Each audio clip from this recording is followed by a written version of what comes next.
Greetings and salutations, and welcome to Flintlocks and Fireballs, where a handful of mad actors will attempt to survive the treacherous waters of Dungeons and Dragons.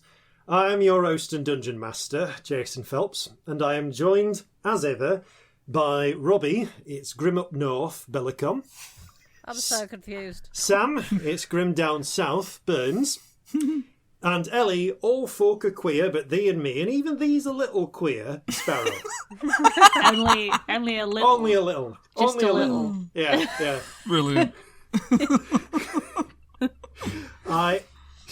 I feel like I should mention, for those not familiar, the classical use of queer there is very much the Tolkien-esque queer. Yeah. It's a Tolkien meant gay. all hobbits are queer, but thee and me, and even these are little queer. Yep. Them folk in Butland are queer. All of the hobbits are gay. Them folk in Gobberdin are queer. Yeah. Tell you what, if you drink every time it says queer in the first chapter of Lord of the Rings. Oh no, you can go through the whole of. We're still partway through, nearly at the end of book 1 of the Fellowship. Are we? It's separated into 2 books. For context, by the way, Jason sometimes reads me books. Yes, we're approaching Rivendell. That's when the second half of the Fellowship starts, and I've not read Lord of the Rings, so I'm having a lovely first Lord of the Rings experience. We're certainly a fair bit through a bottle of whiskey. Yes. Yeah. I also don't know why I've gone to the West Country, because I was definitely in the North a few minutes ago. Also, you're actually from the North, so you have no excuse. Yeah, I think Hobbits. I think the Hobbits has thrown me. Yes, I am actually from. I wonder how weird, from a Yorkshire. super broad Northern accent is if you're American. That's Do you think it's super weird? That's probably super Write in weird. and tell us. Yeah. I mean, there are loads of you that are from America, legitimately. Tell me if that's really strange to you. I don't know what the equivalent is in the for the US. I have no idea. Like that sort of Will Hill kind of accent. What is that? The South? I'm absolutely butchering this. Maybe Deep South. I don't know. But would Deep South be like Devon? Howdy That's what I doody. always pictured. I always pictured Deep South as like Devon, but in the US. I don't know. Oh,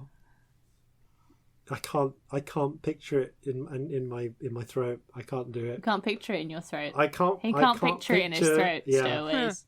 We should start a GoFundMe. As bad was sort of like that. We in that sort of area. I don't know. I don't know where that is. I don't know Sorry. if I can know where that is. No idea. I'm I so enjoyed sorry, it. American listeners. You make up like half or slightly less than half of our We're audience. very glad you're here. And we're very Hello. glad you're here. And this whole Sunder arc must be like a goldmine of awful accents for you.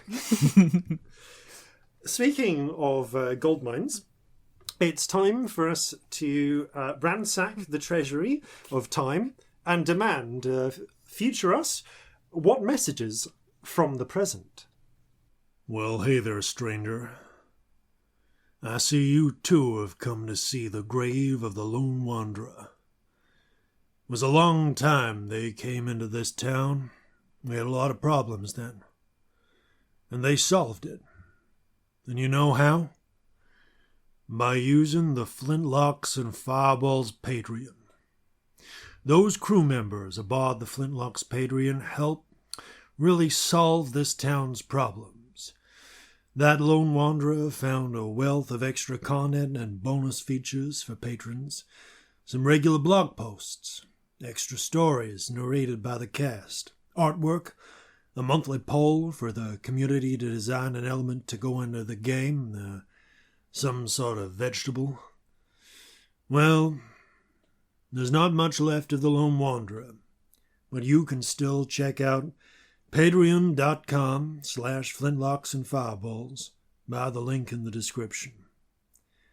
All we have to go with now is what remains on the headstone, the legend that haunts us still. Reading, it's future Jason with messages from the present. We are an affiliate of Zavi, fine producers of nerdy garments and handy household items. In celebration of their new D&D themed clothing line, if you click through the affiliate link in the description, you can use code Flintlocks20 to take 20% off any clothing related purchases, and code Flintlocks10 to take 10% off any other items instead. And once again, we're involved with the online group heist game Agent Venture, the most fun you can have on a Zoom call while keeping your shirt on. Pull off a heist, infiltrate a base, and save the world with only a laptop, an internet connection, and your socially distant friends. Check out the link in the description. And that's it for announcements this time. Back to you, past Jason. Sounds kind of weird saying Jason in this voice. Back to you, past Jason. Can promise you one message from the past. Past Jason, that is the Jason talking right now to you in the present, has hiccups. So those might appear. They've been coming on and off all day. They've been having a lovely time. It's the hiccuping fever in Newmark. All right. With that in mind, can't think of anything else announcements-wise. So I think it's time for us to begin Flintlocks and Fireballs. Our land stands on the sabre's edge. Our cities are a powder keg. Brother chains, brother, no one's free. A life on land is short, you'll see. So gather your muskets, gather your spears, we'll plunder the shores of Calcinea. No kraken, storm or spell we fear, so come and sail with us, my dear. Previously, on Flintlocks and Fireballs, the party decided to rob a bank while the city was under siege. Yay! In some very tight, time-constrained situations. Joining up for a job with con artist and warlock of the Pink One, known to the party as Reginald, Reginald the Pink Elephant, Master of Thieves and Master of Heists and Alcohol. You pretty much did that. You were contracted to break into the vault at Golden Kratz and Guildenstern, retrieve the ledgers and the daybooks from the vault and the manager's safe, and Reggie demanded a little price for her assistance as well, just in terms of the contents of one of the safety deposit boxes. You have technically succeeded. As always, nothing went wrong. What are you talking about? The goal is, I'm fine. can you get away with it? Yeah. There were some slight hiccups. You were rumbled almost immediately upon coming into the base after Well, when you put it like that. after fumbling a sleight of hand check, which caused the chief of security to notice that you were attempting to charm him, a charm which he then resisted. Whereupon he pretended that he was charmed, got you all into one room, and then proceeded to bring the entire force of the bank security on you. The bank security, while quite well equipped, was not anticipating 3 magic users of high level. And after a few scant, frantic seconds of combat, attempted a retreat, only for Corzin to block the door, and more than half of the security forces to become charmed. I would also like to mention that you did this while in the guise of Golden Kratz and Guildenstern, the founders of the bank, whom none of the staff had ever personally met, and whom even you weren't sure which one was Golden Kratz or Guildenstern. You know their first names. We still don't know. You still don't know which one is Golden Kratz and which one is Guildenstern. You do currently still look like them. So, while after an intense and high stakes bit of safe cracking, in which Jeffrey was your primary safe cracker, It's so I could bend fate. He's also a bit better than you at it, isn't he? They're about even. Mine is one higher than his. Ah, But I can add a D4 to it, Yeah. which I can't to myself. Yes, but astoundingly, you managed to get the safe open, and it was only the last trap that started to really cause you problems when the 4 humanoid members of the party, I'm discounting Jeffrey, who's more simionoid here, were shot with darts tipped with alchemically concentrated cockatrice venom. Now, the last at that point, just as the watch were arriving, you broke out of a first floor window. Sorry, no, a ground floor window. Shot into about 60 feet up into the air, and vanished, reappearing 500 feet later, and then did that same trick to get to the dry dock where the Kraken's Bane is. With the slight problem that 2 members of the party, Celestia and Reggie, have been turned to stone, and everyone except for Celestia is currently painted with a bright, shining violet light effect that shows magic being used even brighter. If it's your first episode, welcome. Seriously. Welcome. Yeah. Please enjoy. You picked a heck of a one to start with. You might want to go for those. We got some recommended start points. So it is about 6:15 on the 13th of Falling Leaves, 1798. Is that morning or evening? Evening. I'm totally lost Evening. track. Evening. Evening. Okay. Yep, the sun is setting. You have in the darkening evening sky, flashed through the city, vanishing and reappearing very visibly. And Jeffrey, as you're scrambling to get into the sanctum of the Kraken's Bane, you peer up and you see, highlighted against the sort of dark blues and purples of the setting sun sky, a brilliant, shining purple light sailing through the sky as Jeffrey, magic painted, is now flying off in your general direction. The luck blade that he carries, really obvious from the paint magic effect.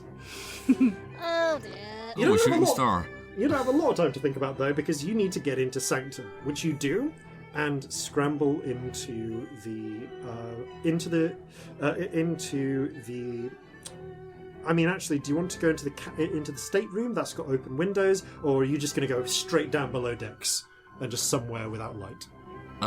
If we go into the stateroom, is the magic light effect going to shine out the windows? Yes, unless you pull the curtains. All right, And yeah, even then we're then- going to go below deck. Okay. You head down Let's do that. to, we'll say, to the armory. It's a nice, secure place. Yep. And that's where we pick up.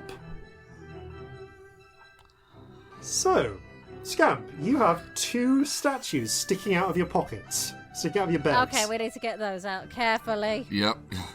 You very carefully remove one statue of, well, you know it's Celestia, but it certainly appears, and will for the next 5 hours, to be to be a bald, heavy-set human woman covered in tattoos, which are only very faintly showing up on the sort of white alabaster stone, currently raised with an also stone whiskey bottle to her lips. You also get out the freeze frame, sort of manically laughing form of Reggie, looking exactly like one of the bank guards. Oh dear. This is Okay. weird. This is a problem. Yeah. Alright, right, we're going to stow this and get a message to our cleric friend about this. Oh yeah, you've also got Yeah. 35 heavy books of accountancy in your bags of holding. Ugh. You also can't send, so enjoy that.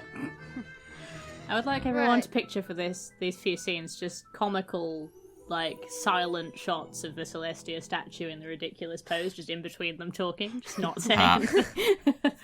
It's like when they are talking, just like there's like a group shot, and Celestia is there in between them. Yeah. While they're talking in front. Oh no. Okay, so I could send Marjorie to try and find a cleric. That's not a bad idea. But it would not the one of purity. No, probably too much to Fury. explain to them. Yes.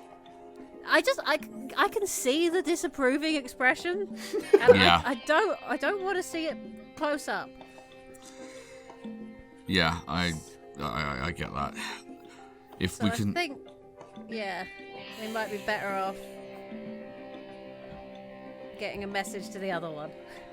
yes, let's do that. Although it has to be the head of that church, because I don't think anyone below them's going to cut it. This is advanced level stuff. Yeah. We also could do with finding a way to get rid of the glowing magic thing. Yeah, This is a problem. Oh yeah, the room is like being painted in flickering violet shadows from shining off the illusions that are. By the way, yeah, this is. I also want you to picture when you're picturing this scene, Celestia's statue form and Goldenkratz and Guildenstern having this argument. There are two richly dressed dwarves. This is so dumb. I mean, can you dispel this? Ridiculous. No. The person who can get rid of it, maybe, is made of stone. Right. Well, let's if it's something that is like physically on our skin, could it be physically removed, like by scrubbing it off? Yeah. Well, it's magic, isn't it? Corzin would try that at the very least. Okay, Like, you get some soap and just like try scrubbing it off your hand. Roll a strength check. Strength check. Okay. Just a straight strength check. Alright. 19? You deal 1 point of damage to yourself from like scrubbing raw, but like it doesn't go. No, that ain't going off. Yeah, I don't think the magic paint would wash off somehow. Well, I had to try, didn't I? Yeah, no, you did. It was very optimistic of you. In fact, hey, if this had been an alchemical effect, that would actually be exactly the right thing to do. Alright, so we know it's definitely magical then. Yeah. Do you think... Wait. One of the Sunset Girls... no, they'd be undercover by now. Who else? Maybe the priest might know something.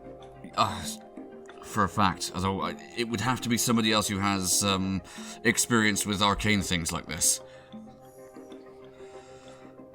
Yeah, it's not so much... I'm pretty sure, like, non-arcane magic can also get rid of arcane magic. Yes, Because but... I can counter spells regardless of whether they're coming from an arcane source, so a cleric might be able to do it. Yeah, I was just thinking that if we have a cleric, we want them to be focusing on these two here. We don't know that this will be the same sort of level of spell. It might be easier, might be harder, might not be possible. We need to get a cleric here. We do. And in the meantime... I'm going to send Marjorie. Let's write a note for... Where do we think the Cleric of Fury will be? Well, it's getting on. It must be getting on for Evensong now, mustn't it? I don't know anything about churches. Are they the same? It's getting towards sunset, was my Yeah, thinking. it would be the time for the Church of the Regent. It'd be about the right time for that. Well, So, they may assuming that well they be there. run similar services. Okay, well, I will send Marjorie with a letter there, and if someone else picks it up, then maybe they can get in touch for us. Yeah, alright. Okay. As you write out the letter, there is a sort of sound, followed by a little bit of scrabbling, and a tiny sort of at the door to the towards the armory. Actually, is the armory? Does the armory have a solid door, or is it just, or is it just like a? Because it would be either solid wood reinforced with iron bars, or it would just be iron bars. Your choice, Corzin. I think it would be. I think it would just be iron bars, actually. So you can easily see the check on the state of the armory. In which case, rather than that, you hear a sort of clinking sound as Jeffrey, blade shining with the same violet light as the rest of you, and a somewhat put-out-looking Marjorie flutter in. Jeffrey actually floats in, and Marjorie has to go to the bottom and wobble through before she can flutter up onto one of the gun racks. Jeffrey, thank goodness. I was getting worried. I was worried about you too, Marjorie, but I knew you'd get back safe. Does Marjorie have any of the... Oh, of course, no, they were outside. That's Marjorie can't actually roll... I don't think pigeons can roll their eyes, but she rolls her head in approximation of rolling her eyes. Alright, we need you to deliver a message for us. And Corzin is going to search about for writing implements. Oh, I've got loads. Yeah. There you go. Great. Right. What do we write? What do you write, honestly? What's the cleric's name? The Cleric of St. Fury. Hold on, checking my notes. All I can remember is was man, was cool. I don't remember the name. If you've met him earlier We have met the him. previous day, so it's the cleric is Jan House. Yeah, Jan House. That was it. Specifically, if I just get the name, Minister. Actually, this would be High Minister.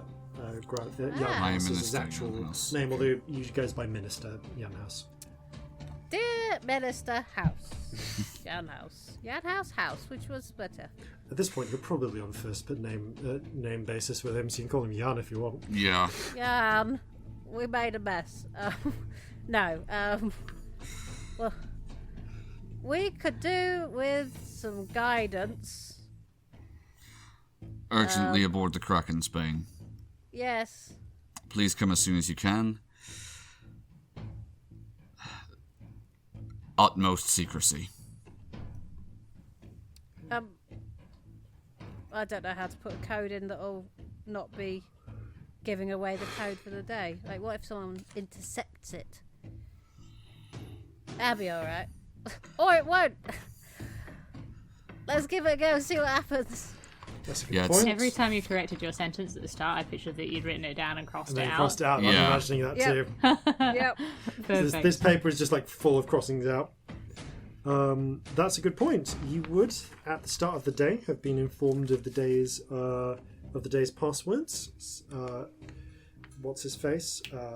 Apple Blossom would have sent one round, so you know that the call and response for today is banana and oxen.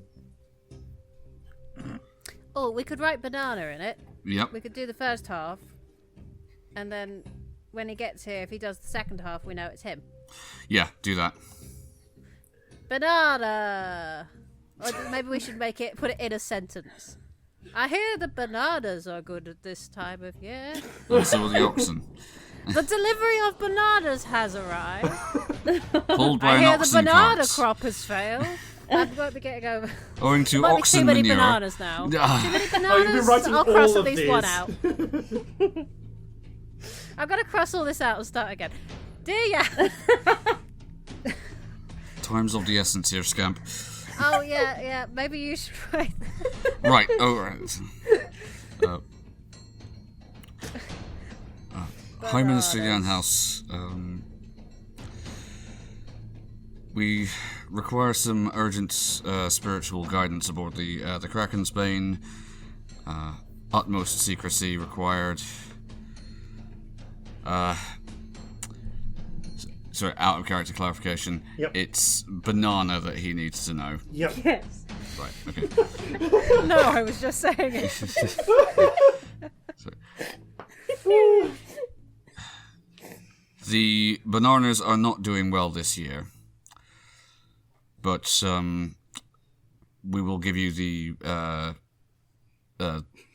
full up-to-date reports about that on your arrival.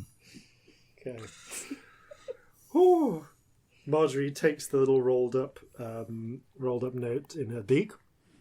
I really need to combat when you can just make your D&D characters write a letter together.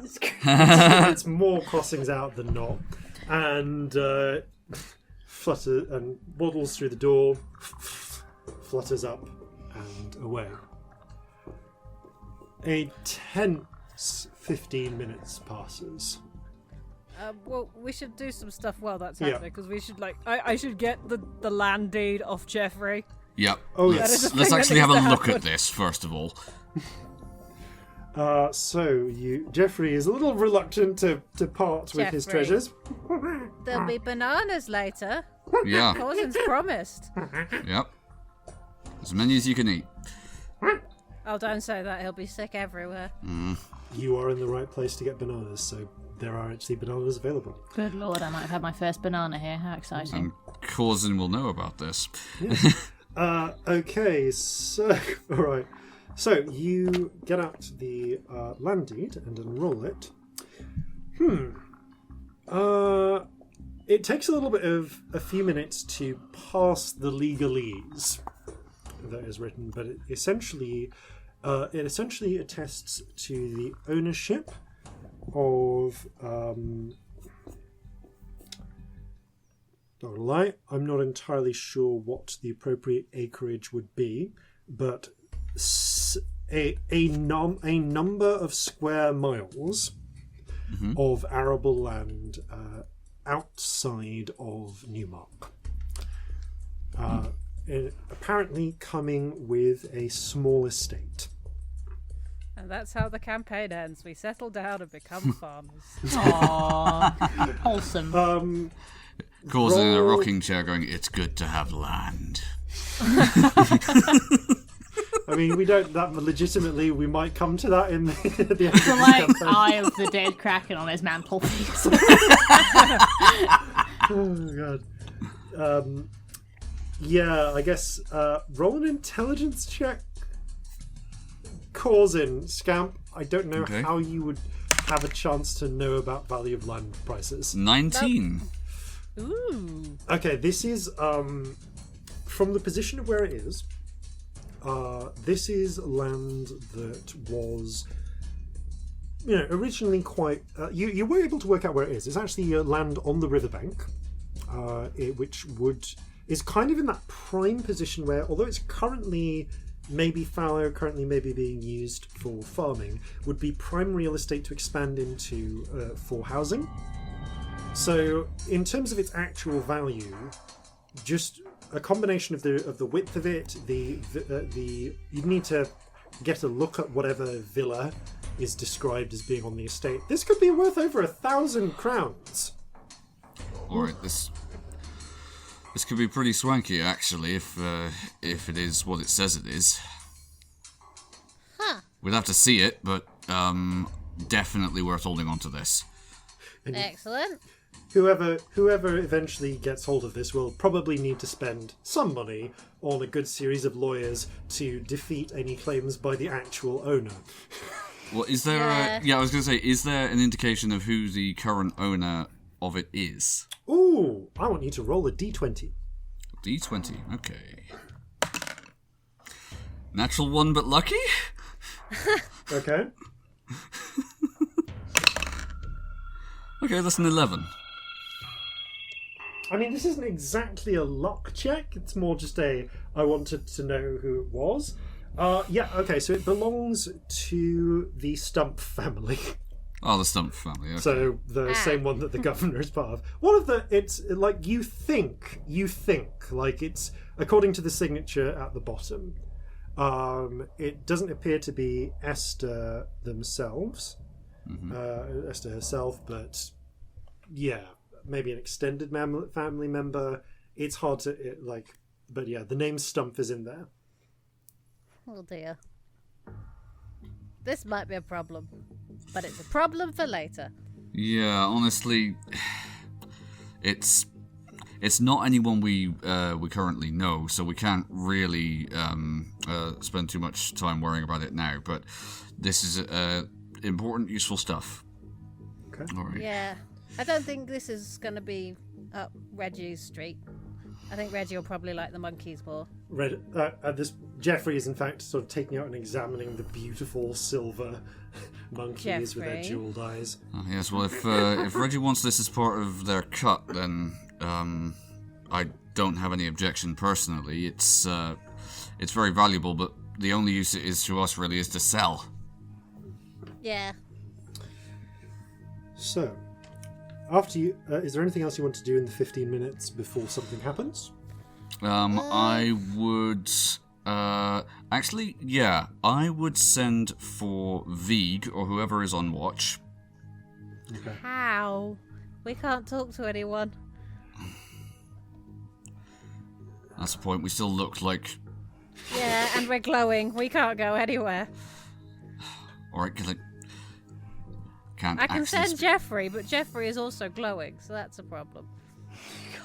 Damn it. I mean, only Jeffrey's blade is glowing, but it'll probably be about as hard to separate that from him as it would be the grass skirt. Well, hang on. We still sound like us. Yeah, I mean, I could, minor illusion my voice outside, but it's... Vig's not going to be around. It's going to be just people working. All right. While there is... I mean, you probably would have a few members of your crew keeping an eye on the ship at night, not during the day not so much during the day while the construction work is going. I was just gonna have someone who isn't us that we trust take the all of this stuff up to the lockbox. So, actually, speaking of which, On the ship? Oh, yeah. while that's happening, you do actually hear, about 7 minutes in or so, some footsteps on the creaking on the deck above. And Is there any indication of who it is? Yeah. roll a perception check. Oh, no. Sound-based. 15. 12.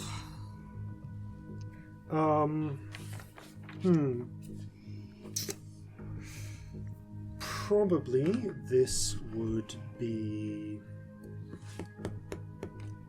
not a... I think these are heavy footfalls, actually. So there, you would say probably someone quite built, maybe about as built as Celestia is, or appears to be, rather, than she actually is. That's got to be out gin, hasn't it? And after a pause, and you do hear the hatch pull open, and a different voice call out. A moment. This would be. Who's down there? You recognise it to be the voice of Auden, one of your able seamen. The one whose lucky charm got stolen a long while ago. Yeah. And I goes like, Wasn't. That asshole. "That's thieves! You should know! I've got a marlin spike!" As you were, crewman, we're in the armory. "Oh! Right you are, Captain. Do you need anything?" Yes, actually. If you wouldn't mind coming down here. "Right out." You hear me? But don't come in. You hear Don't- the creaking. We don't want them to see us. You do hear a creaking from above. "It's all right. It's just the captain." "Well, yeah, stand down. Comes down. It says, starts coming. This door's not solid, though, is it? "No, this is No, we can stand either You side. can of stand it. either side of it." We need to not. We're glowing. He can't see into this room and see the statues and the glowing. This is Yeah, going to be a that's a problem. problem. Alright, I will say. Actually, Auden, would you mind relaying a message for me? Yeah, sure. Could you go and tell Vig to come down here right away? There's some stuff I need to discuss with him urgently. Righto, Captain. Hatch Thank closes, you. Carry on. and there's a little bit of a wait. The first person to come back for a given value. Well, no, she's a person. Like, she's a weird magical creature. Is Marjorie, returning with a short, different note, which reads: I'm gonna need a wagon and some oxen to pull all those bananas. I'll head round directly. And thank fuck for that. That's a relief. Yeah. And a few minutes later, you hear more footsteps above, and the hatch open up. Captain! Vig, down here. Right. Comes down and... Comedy statue camera shot. Warning! Things are a bit weird. Yeah, okay, bit weird. Got it. You hear the sound of the hatch being closed after him then. There seems to be a lot of purple light. Yeah, that's part of it, but also, right, and Corzin is going to step out and say... Vig, you see, has a pistol, not pointed at you, but, raised up into the air just in case, and seems to, just adjust his grip, seeing you. Alright, the first ship we sailed upon was the Charlie's Regrets. The first thing you said to me after I came on board was that you had a good feeling about me in the position of surgeon. Nice. I know I don't look like myself, but I assure you this is me. No, that makes sense. Is this some weird scam shit?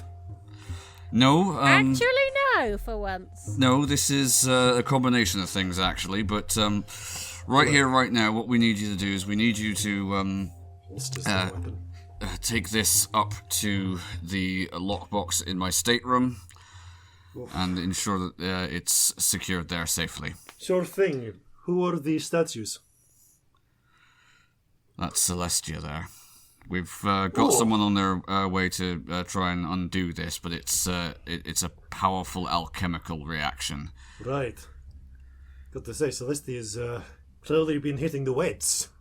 I know, right? And, changed her species. Yes, it's funny what you can do in 24 hours. Now, that's all right. I'll take these up. Thank you. And once you have done, come back down. Takes the expanded bags and hoists them upstairs. A minute later, comes back. Right, those are away. Fair warning. I think I saw someone coming down the street. Looked like a fancy dressed red and yellow orc. Oh, that'll be Jan House, won't it? He's got a brown coat on, but you can see it. It's underneath. He trouble. The one you're expecting. No, he's the one we're expecting. Right. We're hoping that he'll have the ability to undo at least some of this. This, and he sort of gestures to himself and Scamp, will eventually, I hope, go away, but it's the actual glowing effect we're not so sure about. Right. Yeah, a little bit worried about that one. Fair enough. You want me around for protection, or...? That would be useful, although I think what I need you around most for is you're a person I trust. Of course. Yeah. Now, Corzin starts sort of pacing a little bit.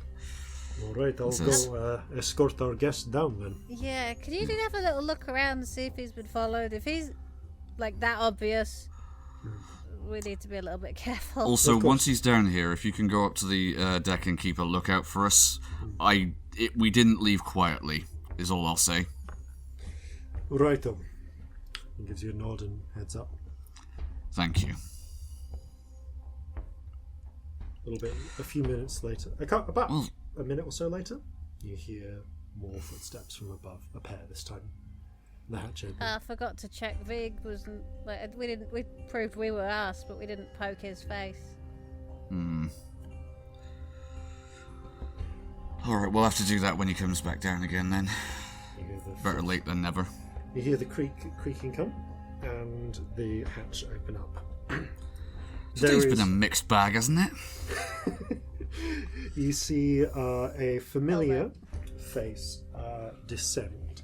He has thrown on a coat and a scarf, but apparently the only scarf he has is a very nice sort of orange, like orange cloth one. So it's not actually that incognito. You get the feeling that Jan doesn't do a lot of this sort of incognito thing.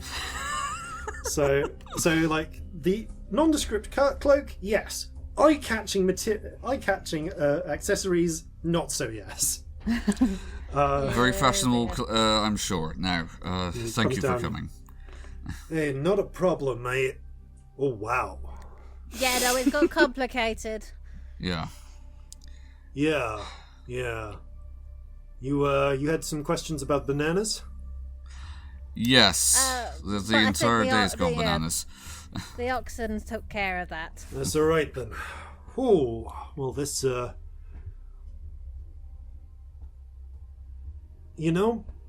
I'm not going to ask too many questions because I'm pretty sure I think I know what happened here. All right. Yeah, it's well, probably for the best. The less you definitely know, the less you can reveal. Well, yeah, truth spells can be a tricky thing. All right. So I'm guessing you want this off. You probably want to look like yourselves. That should end That's less... in in a certain amount of time. What is more important now is if you can restore these two people and maybe remove the this glowing effect. Sure, that I can do. He looks you over. How much do you know about petrification? There is his spirit fluttering around is like interestingly like weaving between the statues, kind of like a fox of orange and red flame with a long fiery tail. The rainbow spirit, by the way, is like somewhat nervously fluttering around Celestia. Just like poking at her. No. I was wondering if you could answer my question on this. So I have this spell I can do that makes pictures appear on stone. Right. If I did that to, say, this one and gave them, like, a mustache. I don't think it's a very good idea, Scamp. But hypothetically. Like, I think if I turned them back while they still had the mustache, then unless it actually shapes a mustache of them, they'd probably just discolor the skin to make it look like they had a mustache, like a mustache tattoo. And how would that stack with this changing shape thing? Would it wear off when the shape change wore off? I don't know. That might become permanent because it's not really stone anymore. Listen, I advise against making changes because, like, I've heard some horror stories about some people who got turned to stone and then had their faces reshaped, and then if you tried to turn them back, that sounds awful. Yeah. Yeah. No. Okay. I'm gonna not do that. Yeah. But I was just wondering. I thought it was worth asking for science. I want to say science.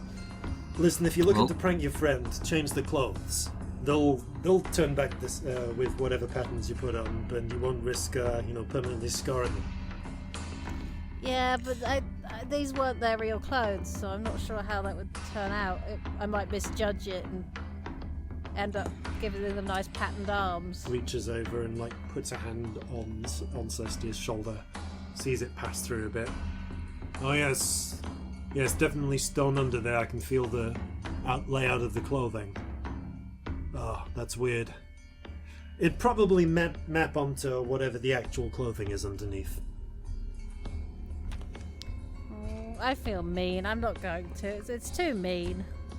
I like your instinct, but we're dealing with some dangerous stuff here. I've seen a case of petrification before. Oh, really? Long time ago, must be a dozen years or so. There was a Gorgon. Yeah, caused a lot of trouble before she got caught. Was living out in the woods, just basically adding people to a collection. Oh, what, near here? Nah, this was back when I was, oh, God. Let's say Fury, when was this? That was, back when I was near, seriously, check map. I've asked the question now, I'm sorry. It's okay. There you go. Back when I was not far from Johannesland, actually. So it's a bit south of, well, kind of like south-west of Thunder's Watch. Alright, well, that is at least comforting to know that our instinct this is reversible. Yeah, I mean, depends. Do you know what caused it? It was an alchemical preparation based on cockatrice venom. Okay, cockatrice venom. That'll turn off in a day, but I get you want your people back quickly. I want them back too. Okay, I can fix this. As long as they remain like this, the more chance there is of them getting damaged, and I know that is very, very bad. Yeah. Also, we have so little time. Yeah, I'll say you do. Alright. I want one big favor and 2 little favors. Alright. Can do. Don't know what they are. But at some point, the little favors are like, I'm going to want you to I might ask you to attend a party or something. Alright, I can do that. Big favors, don't know, something a bit bigger. But that's fine. We can sort this out. There's a material cost, you understand? So I'll eat that cost. That's not a problem. Okay, I think we're gonna need the saint on this one. No way of getting him into the church without a covered wagon and a whole bunch of stuff, so... Not easily, I'm afraid. I'm gonna need to set this one up. Alright. Is there a place in the ship where it might be easier for you to do this? I understand we're in a room full of gunpowder right now. Yeah, that's not ideal. Have you got a chaplaincy or anything set up? No, not all ships keep a... No, we don't actually have a chaplaincy set up on board. A lot of people of different faiths on this ship. Like, wouldn't be easy. Yeah, ecumenical chaplaincies may or may not be a thing. Certainly aren't so much in Jova. We do have some larger storage bays, though. Okay, we can work with that. All right, let's get your friends down there. All right, Scamp. Grab our legs. All right. If I get this one... Oh, okay. Let's give them a bit of... Might need to drag them a bit. You know what? Let's make 2 trips. So... Yeah. Make 2 trips. You take them... he helps you take your companions down to... Actually, to the cargo hold where... what's it called? Where Lapsang was staying. Ah, yeah, that would be big enough. He sets up. Yeah, room enough for a dragon in here, uncertainly. Yeah, it's a decently sized hold. Alright, let's set up some candles. Oh, it's been a while since I've had to really jerry-rig an altar, but okay, that's a good box. Let's get this crate over here. I think I've got some... Corzin does not mention that Algin has a place for sacrificing chickens. Not the time. Not the time. Probably does have an altar, though. Yes. God, Jan jerry rigs up an altar with a crate, lays out some patterned fabric over it. Very nice. Got the right cleric, didn't we? Purity, having none of this. Yeah. Pulls out some very nice little candle holders. They're actually they're like, they might be silver with like gold patterning on. Stick some very fine purple candles on them. Not the same shade of purple as your mage's lantern candle. Okay. I assume the pair of you were raised Regency? I wasn't raised. Yeah. Well, it takes all sorts. Listen, I'm gonna need your help here. Alright. What do we need? Right, so if you were raised under So you were raised under St. Regent, so you know you're familiar with a lot of the basic rites and so on. Yes. Like how to pray and how we do it. I basically need the pair of you to help me pray for St. Fury to assist your friends here. Clearing the withstanding magical effect, that's something my spiritual companion can assist with. But the big stuff, we need a bit of divine intervention here. Well, a bit more, I should say. Okay, let's see. How are we gonna do this? I'm gonna ask you. I'm gonna do like a little catechism on you, and I want you to think of times in your life when you have walked the path of fury, when you've done things that would exemplify the tenets and ideals of the path. All right. Could you just remind us of the exact ones? I don't want to accidentally do purity. Yeah, sure. Okay, crash course. So, big things. And actually, you know what? I'll prompt you with each one. I basically want you to. In fact, it's going to be pretty easy. I'm going to ask you out and out to recall a time from your life when you exemplified these virtues. So, I just want you to talk a little bit, to recall a moment like that, and just name what it was. Picture it firmly in your mind. Okay. Now I think I can do that. Okay, we've got two of your friends, so I think we're going to need to do this twice. So I'm going to have to do this. Oh, we got to go with holy numbers here. So 5 times for each. I think we can do 1, 2, 3, 4, 5, 6, 7, 8, 9, 10. Okay, we can go through the core tenets. Okay, let's get the expensive incense up then, because we are going to need the good stuff. Takes out a small, beautiful little glass and silver jar with these bluish crystals inside, and starts carefully empties a set amount. You can see it's gradated. He empties out 2/5 of this canister into a little censer, and sprinkles a little bit of what you think is alcohol on top. Lights a match, lights one of the candles, the other one, rubs his hands together. Okay, so takes one of the candles, sets it to the censer.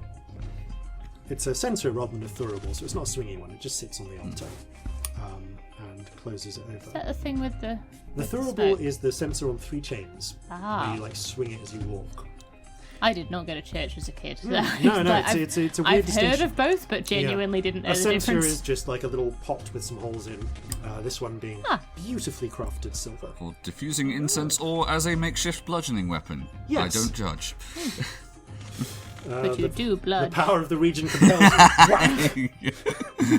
You can. Thank you for laughing. I didn't deserve that. Oh, it totally did. No, that was a good one. I will count a thurible as a morning star for the purposes of reference. Okay. Perfect. All right. Puts his hands together, nods for the pair of you to do the same. St. Fury, we call upon your assistance. These 2 people, who I believe, cross his fingers, unfolds them, walk your path, although they may not necessarily know it, have fallen bereft of foul magical forces.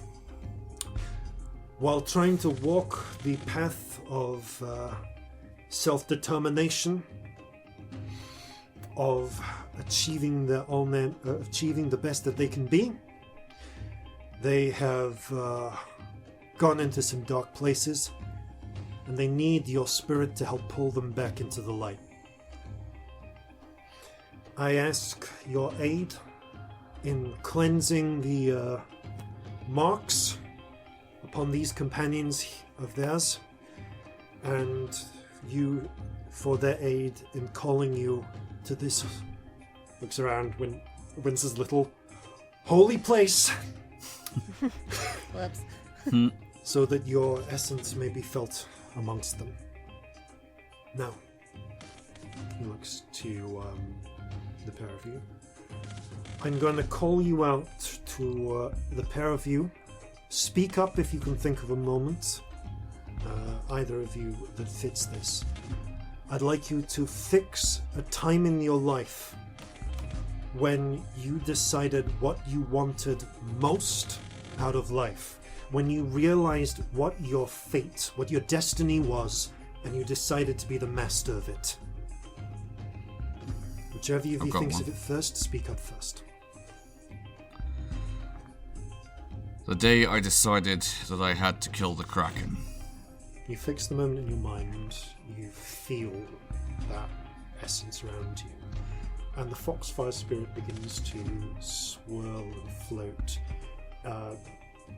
mostly around the column of incense, but also the light of the 2 candles, and passes over and around you. You feel something light within you, a sort of warmth, unexpectedly.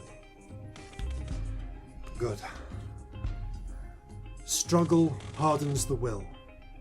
It makes you strong. It helps you find a strength within yourself that you didn't know. I want you to find within yourself a time in your life when you had to strive hard to survive or to get what it was you wanted most in life. Think of a moment. The time at Slavitska's Isle where I was pitched into the ocean and I had to swim or drown. You feel the light, the warmth burn harder in you, and the fox begins to flare with a brighter flame. You should be proud of your achievements, of what you've done. There's those who will always try to make you believe that you should be in your place, that you should be lesser than what you can be. Think of a time in your life when you didn't stand for that, when you stepped up and beyond what the people who consider themselves your betters told you you should be. And he addresses this to both of you, so either of you can speak up.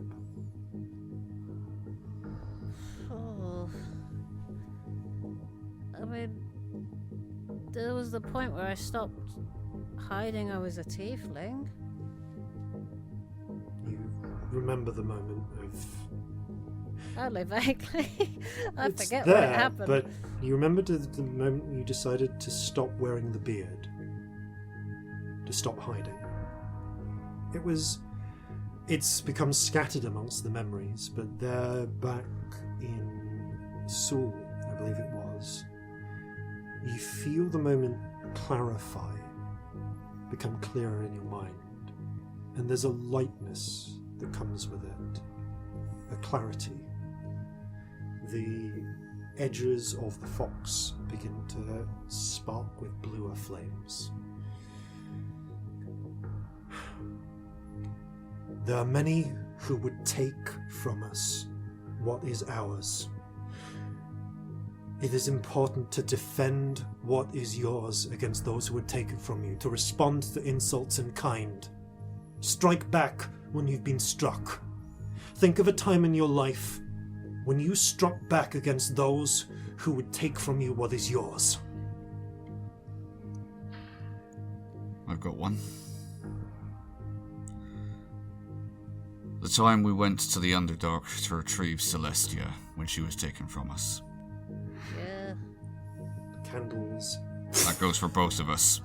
flare, and you do feel that warmth begin to burn in your chest as the fox starts to almost unbind, become less like a fox and more like a ribbon of flame rolling and circling around the pillar of incense. There is a sort of stirring in the room as well. The air is swirling too. You can feel just like loose bits of netting and so on crates start to flap, and you can feel your clothes whipping up in a slow breeze. We must protect ourselves. We must be empowered to protect ourselves. It is important to bear arms, to defend yourself against those who would. I want you to think back to the first time in your life that you used the weapon, that you used a tool, be it a blade or a spell, to protect what was important to you. Hold that in your mind.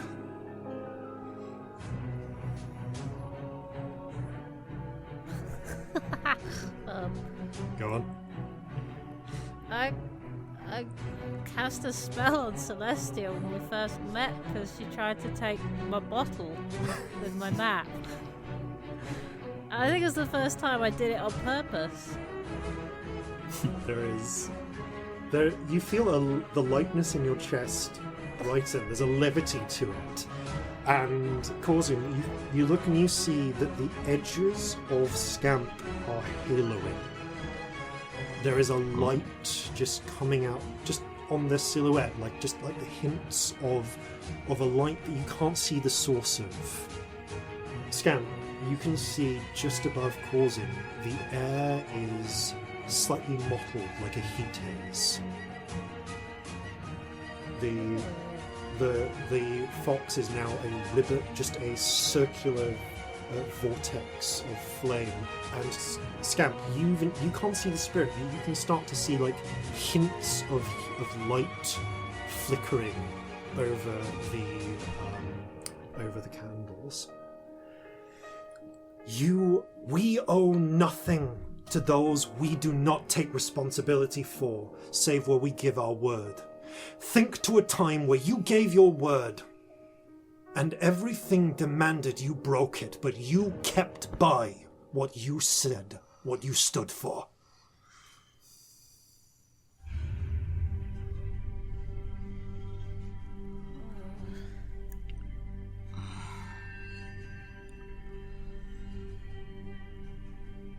The time I prostrated myself before Olga Gristleguns to save my family. You feel the fire within you blaze but harden, like there's red hot steel in your chest. It's not burning you, it is you. You feel as if something is as if your soul is shaping into a forged form, and with it, the fire begins to spin into just a pure column of light. To you, Corzin, it is almost starting to become blinding. And even to you, Scamp, the room seems to be lighting up, though there is no obvious sign of source for the illumination. It may be that we drive a hard bargain, that we fight to get the best we can out of life, but we must never cheat on a trade, never back out of a deal. Our word is sacred. Think of a time when breaking your word would have been to your advantage, when a time when you could have cheated over someone, but you stuck by what you promised because it was the right thing to do.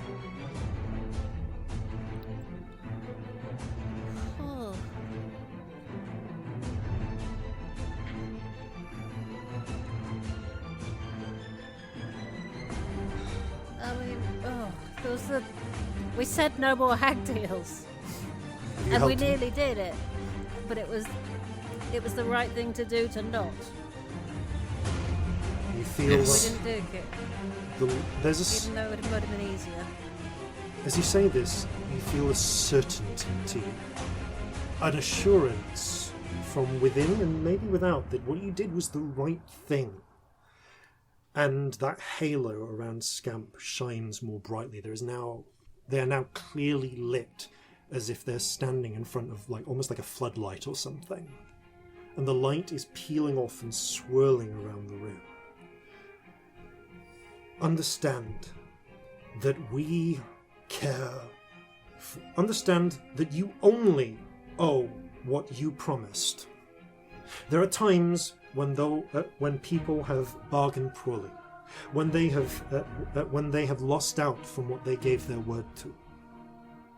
It is hard to hold people to their word, but we must be able to trust that when a word is given, it is taken. Think of a time in your life when you held someone to what they promised to you. When they tried to weasel out and you insisted, no, you promised.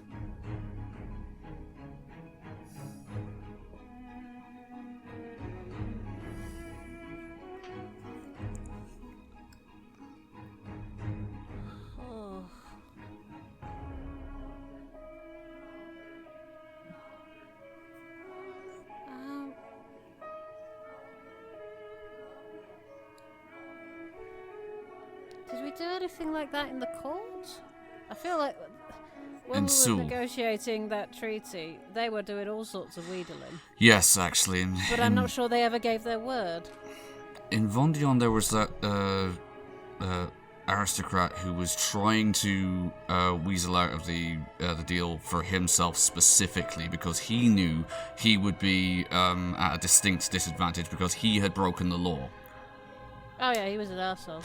Yes, but we did not allow him to do that. You know. Yeah, and it would have given us his support if we had. Yes. But we didn't let him do that. The moment flashes in your minds, there's a clarity to it, a certainty. Yeah. Yes, that was the right thing to do. Understand that we care about freedom. That all people deserve liberty. That you must allow others the same freedoms that you to enjoy. Think of times, and I want each of you to think of a time, when you fought for a freedom, and when you allowed someone a freedom that inconvenienced you.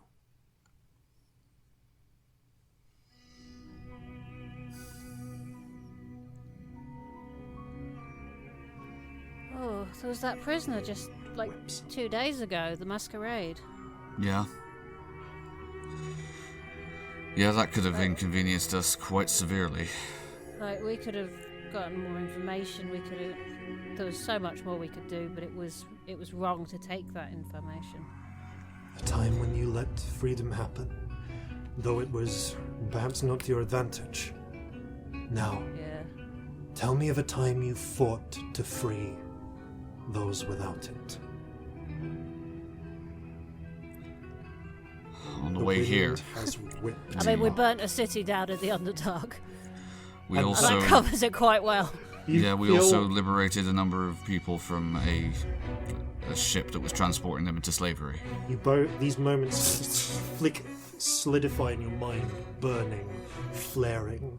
Scamp, there is a levity that comes with remembering that time, with burning Utu, with setting the pyramid aflame, with fighting for freedom, and you just flare with white light. Corzin, you think of boarding that ship, of freeing the people aboard it, and the certainty in your soul hardens to a keen steel edge. And amidst that light, which does not quite blind, that heat which does not quite burn, you see where the altar was, there is someone humanoid. Feminine, perhaps? You get the edge, the impression of flowing hair, blazing red eyes, You can't quite look at them as hard as you try to. Your eyes slide off it, but you know they're there. You feel them in you. And they step forwards and press one hand on each of the two statues. There is a flaring of light and heat.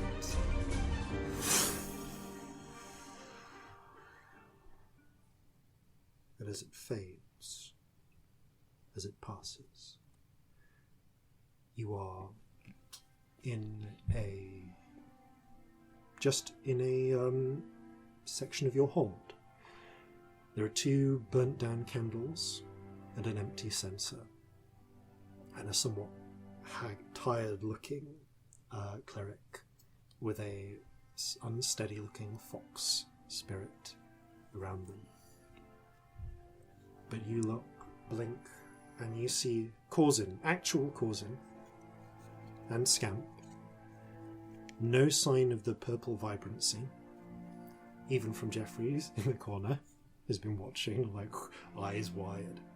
And you hear one person behind you go, "Well, that was something, darling." And you hear the sound of glugging for a moment. She just keeps drinking. As you look around and you see Celestia. As Celestia. There was something, yes. Hey! Hello. Oh, Fuck, how long has it been?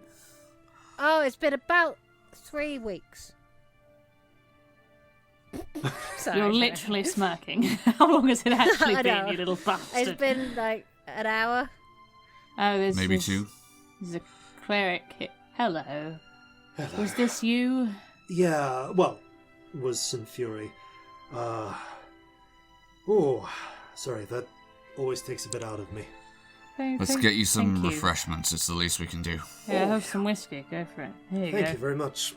Oh, a little silty. You see the last few grains of stone are turning back to whiskey in the bottom. Those the weirdest implications. Takes a sip of it. Very weird. Thank you very much. I I need a lot showed more great of that. Thank you. self-restraint. I'm gonna leave now. Because the less I hear, the better it is for me. Yeah. Thank you. We'll be in touch, and Yeah. I'll call in You those have our favors word. when I need them. Keep up the good work. Keep up the good work as well, please.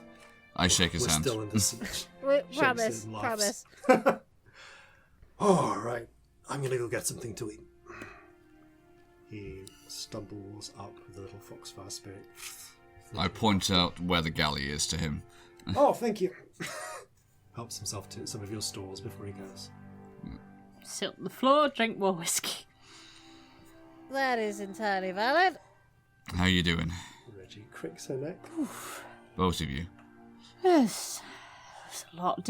How do we feel? You feel it's very strange. The last thing you remember is like desperately swigging, Downing a lot of whiskey. like you crammed some edibles into your mouth and washed them down with whiskey as everything was starting to slow down and the world seemed to speed up suddenly, and then it's as if you blinked.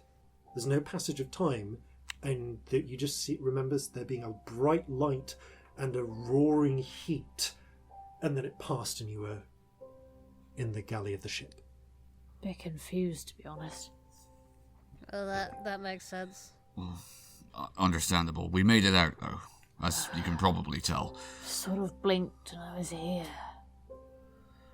Yeah. That's a lot for my brain. Yeah. Take your time. Your rainbow spirit flutters. How the sort of fuck wraps did you around get your out? shoulders. Put you Well, in the bag. yeah. Alright. Yes, we And it did. turns out that when you're stoned, I can teleport with you without a problem. Because I'm an object. Well, it sort of ended at the fact of, well, you were stoned, we figured you didn't need to breathe. Yeah. I don't feel very okay at the thought of that. Okay. Oof. And then we went out a window.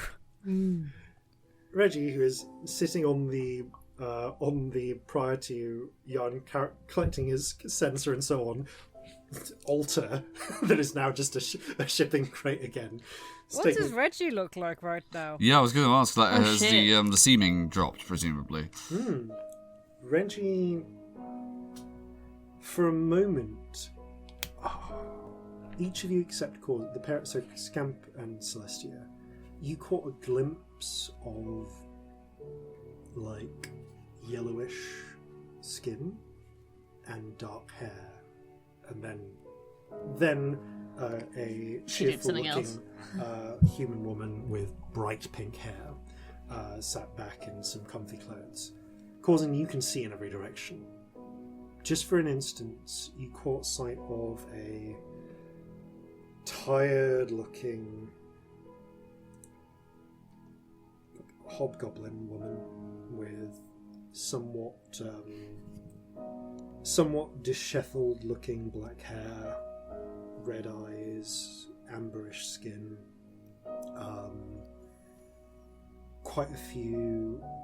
a couple of scars quite a few scars on her hands, just from small cuts and burns, and a little necklace of pink stones. But you blink. Well, you would if you could, and she's gone.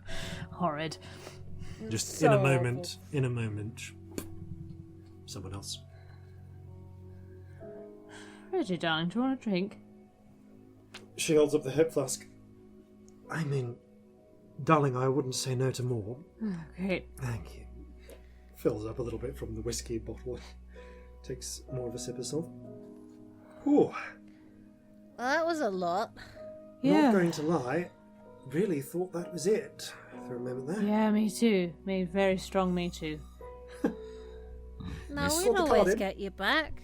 Yeah, there was no way we were gonna let you stay like that for. Oh no, I have faith in you. It's just if you hadn't got out or whatever, or it was, I don't know. Well, we didn't know how long it was going to last, did we? 24 hours one off. apparently. We found it. Yeah, I went and asked some people. They weren't very helpful. One for the, hopefully one for the history books, that. Oh. Oh God! Ah. Did anyone see you? Well, they saw. They saw what we looked like at the time. Yeah. They didn't see us, and I gestured between myself and Scamp. Guess that's not bad, actually, is it? Yeah, we flew out an upstairs window. Oh, Even if they supple. managed to put together its seaming, which isn't too difficult, You flew they out of don't the know what ground we floor actually look window. like. Oh, it was a Flew ground up. floor window. Yeah. Why did we go out a window then? Oh well. Well,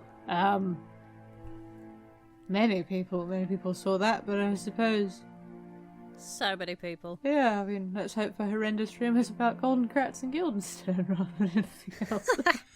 Yeah. I mean, they're in the Underdark. Someone's going to send to them. Yeah, just say, where were you this morning or this evening? I've lost track of time. It's evening. Yeah. Oh, I mean, it's not in the Underdark. It's just whatever bell. oh, Oh, I feel a bit fuzzy. little bit neck. I feel so weird. Well, I must say I'm very thankful not to be glowing anymore. Yeah, no, well done with that. Bugger Oh, that. is Jeffrey also not glowing? Jeffrey's Yeah. blade is also has also been erased by the ritual. Cool. Well, the magic, the obvious magic has. It's probably still like the ludicrously overpowered blade that it always was. Cool. All right. I can't believe that I'm not waking up in a cell, to be honest. Oh, that is remarkable, isn't it? And we went in, and I thought we weren't getting out within about 5 minutes. I'm not going to lie, it would have been tricky, but that's the sort of time when it's useful to be able to become a mouse. Who can do Yeah. that? I told you about it, darling. You did, I forgot. I can. Yeah, they can change their shape. There's always a possibility I might have had to turn one of us into a mouse or something. Or fly I'd like or to be a something. mouse. Do you I want had to a be a pet mouse? mouse once. Really? Did I have a name? Yes, it was called Muppet, and then it went away. Oh. How long did you have it for? A couple of hours. That's longer than I expected. I suppose if you came across one these days, you could just make a Marjorie out of it. Yeah. Mouse Marjorie. So, out of character, in the with Scamp's background, one of the things you get is a pet mouse. Yeah. And I was like, I could have a pet mouse, and then they went, nah, let's not have pets. It'll get complicated. Bless you, oh you sweet summer child making this character.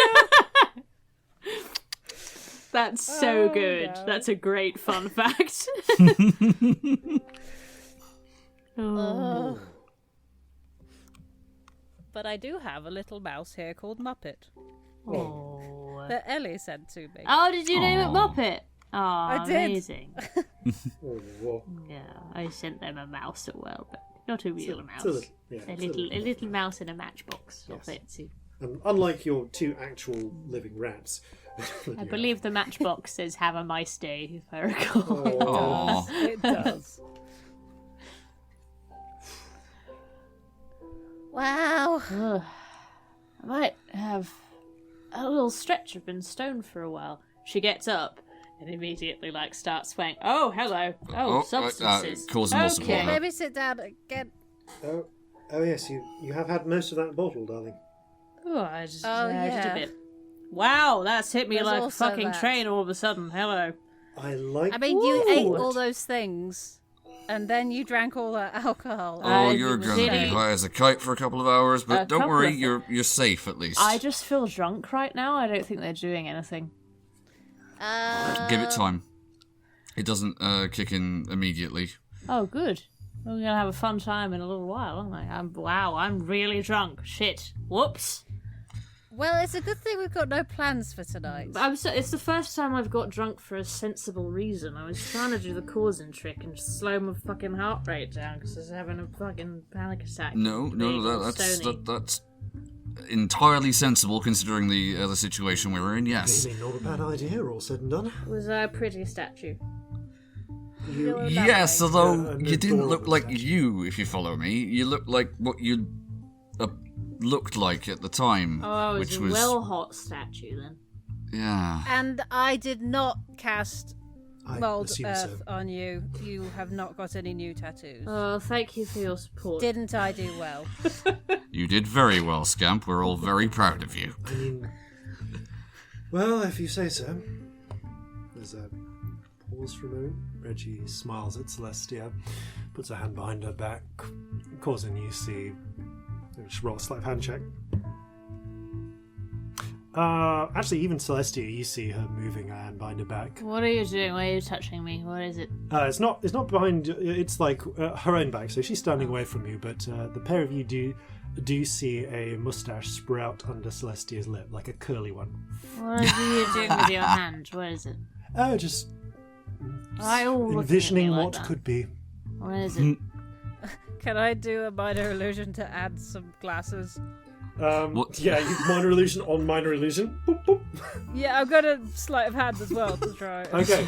I've rolled a 1 though. Yeah. She's seen it's- Reggie do it's- something. You can't it's- see your own It's pretty mustache. hard because you're to hide this because you're creating a pair of glasses in Celestia's field of vision. Although it's really hard Yep. to you have to focus to keep it moving because actually yours. So Reggie's is a silent image, so it tracks with Celestia's head movement. Yours doesn't. It stays Yeah. in place as a static image. Oh, it's just like the glasses appear and then her head moves. Yeah. It's like they It's clip fucking through her weird. face. It's kind of my head weird. through it a Oh, couple of don't times. worry, it's the alcohol. No, it's not. You did a thing, No, I can it's tell. not. It's I what did the Reggie thing. did. Is this what Reggie did? No, Just moving her head around, looking at them. Mustache starts to get more elaborate. A little goatee beard joins it. It gets pink. It starts to turn pink. Can I see it, in my field of vision? If I It's actually perfectly designed that you can just see the wisps of maybe something right at the edge, but most of it is out of your field of vision because There's you can't something see. on my face. You're all looking at me weird. It's actually quite dashing. What? I always look dashing. What are you talking about? You do. Yes. Why don't you have a little sit down? Well, I don't know why I stood up. This was a bad move. It was a bad move. I like Come on, the sit down floor over here. better. Please take the altar. I will. Gestures Thank to you. the I crate. pose drunkenly on the Pull up altar. an altar. Sit down. Roll a performance check with disadvantage. I'm sorry, I'm drunk. Did I get Oh, you advantage, get advantage, on performance? actually, yes. Yeah. But I want to know what the low number was, because this is also a dex check. Well, the high number Yes. was 34. Okay. And the low number? And the low number, what am I rolling for the low number? It's still performance? It's dex this time. I want to Dex. find out what your dex was. Okay. That is 14. Okay, you stand up, you look magnificent. Your foot slips a little bit on the altar, but you regain it. You don't actually fall over. Do you like to draw me like one of your French girls pose on the altar? Ha. Amazing. Just having a little rest, darling. Fantastic, darling. I feel like this is the moment where the edible hits me. It just feels topical. And it's that you know? point that Like, everything's surprisingly bright here, given that everything is mostly lit by squishy, like I one would say. lantern. it depends what exactly is in them, but I would say squishy. Everything is feeling squishy. Yeah. Everything's probably rocking. In my definitely no experience. Yes. Oh fuck, everything started moving. Oh no. Oh dear. Okay. Oh no. Lying down is terrible. Oh, I Oh, should- sitting up's bad too. I Oh, should my get me some brain's of these crackling. cakes. Whew. Wraps. If it gets really bad, I'll tie a string around your legs. It'll be fine. The string? Why are you putting strings near me? I don't want any So you strings. don't float away. No strings attached over here. Thank you very much. Oh. Well, that's the point, actually. Ooh, We did having my manage eyes to pick open up some a bit. really good, decent manacles. Why are you talking about manacles? Are you gonna manacle me? Why are you manacling me? Leave me alone. You do have a set of high quality manacles now. And a key. And more importantly, a key for said manacles. We don't need manacles right now. Everything's hard enough with all of my limbs. No, fair enough. I never feel like noodles. Do we have Oh, anything no. to eat? Weirdly starving all of a sudden. We should definitely get some food, but I don't think we should really leave the ship until you're a little bit more stable. What with all the assassins still trying to kill us. There are Yeah, I think stairs. that's probably There are wise. stairs if we have to get off the ship, and my legs are not legs. I will cook something. I look forward to your meal. I'm gonna stay on this altar and hold on to it so that I don't fall into Yeah, the ceiling. All right. Yeah, maybe Good we idea. should do that. Jeffrey, Marjorie, it's time we cooked. We're not in the sea right now, are we? No, we're still in dry dock. Feels like we're in the sea. Everything's doing the rocking. Ah, right. Well, if it gets... Maybe it feels like the ground is the sea a little bit. If it gets any worse, let me know. Maybe if we were Quite on bad. the sea, then you'd feel like you were on the ground. Oh, the temptation to cast things to mess with you is very strong. That's a lot as a thought. If the sea was solid. Imagine the sailing would be really hard. Yeah. She like looks worriedly into the distance. I did have a really weird dream once where the sea was steady as a rock, but the buildings kept washing up and down. That was very strange. That's the feeling. That's what's happening. That's exactly what's happening to me right now. Ford, you're turning into a penguin. Stop it. Right. Okay. Right, I'm gonna go cook. Well, lie down. No, lying down's terrible. I'm gonna sit up. Whoa. Nope. Maybe we should get something behind your back a little bit. I will just see if there is another crate or such like I can arrange. Right, there's lightning going over my brain. It's all right.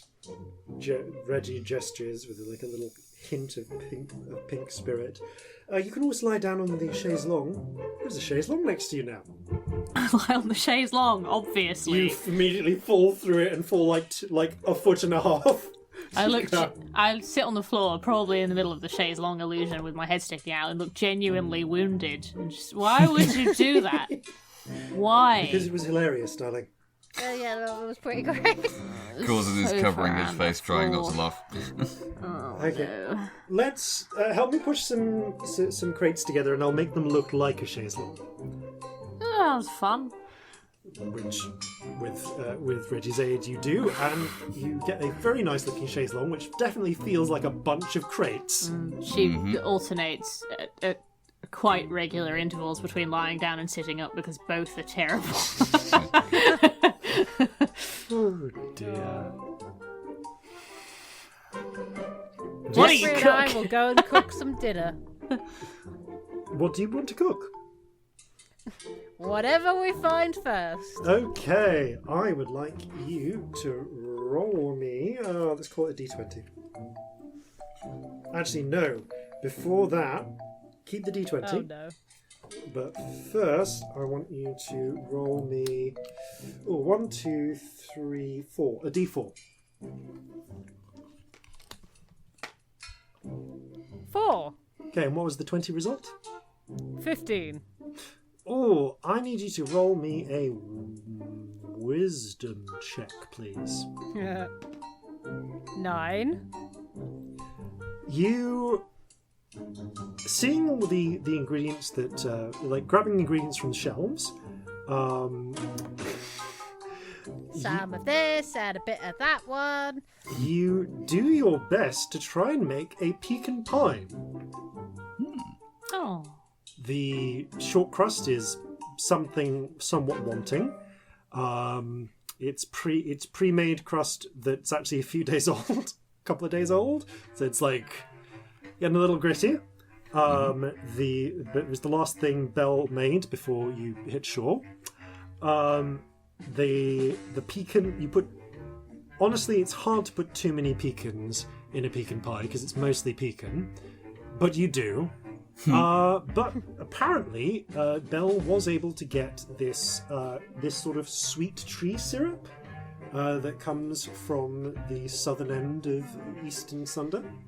Well, there's a lot of these nuts. We're going to need a lot of this to stick them together. Yeah.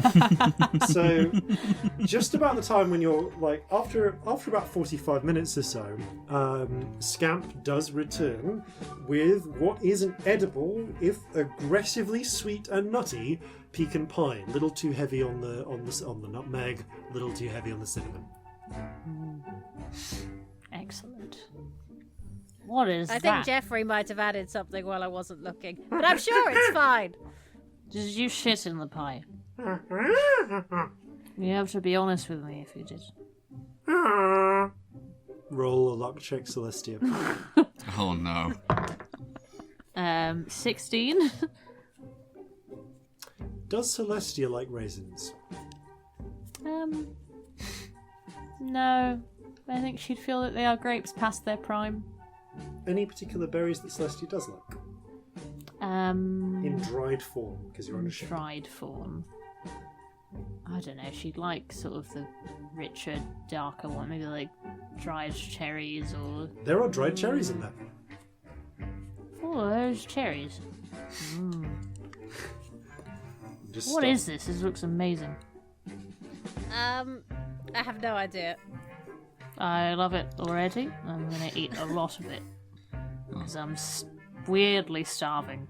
The sweet and the cinnamon kind of overpower all other tastes, but It tastes frankly, it tastes amazing. amazing because you're really friggin' hungry. Yeah. Oh, I'm starving. Oh yeah, it's like you eat a sizable amount of this pie yourself. Celestia doesn't One usually eat loads as well, so this is probably pretty weird. Huh. The, Well, I will have to cook for you more often. I'm clearly an excellent cook. I require at least one of these a day for the rest of my existence. It was wonderful. Jeffrey, we have a quest. You do. Jeffrey's cooking quest. Okay. Yeah.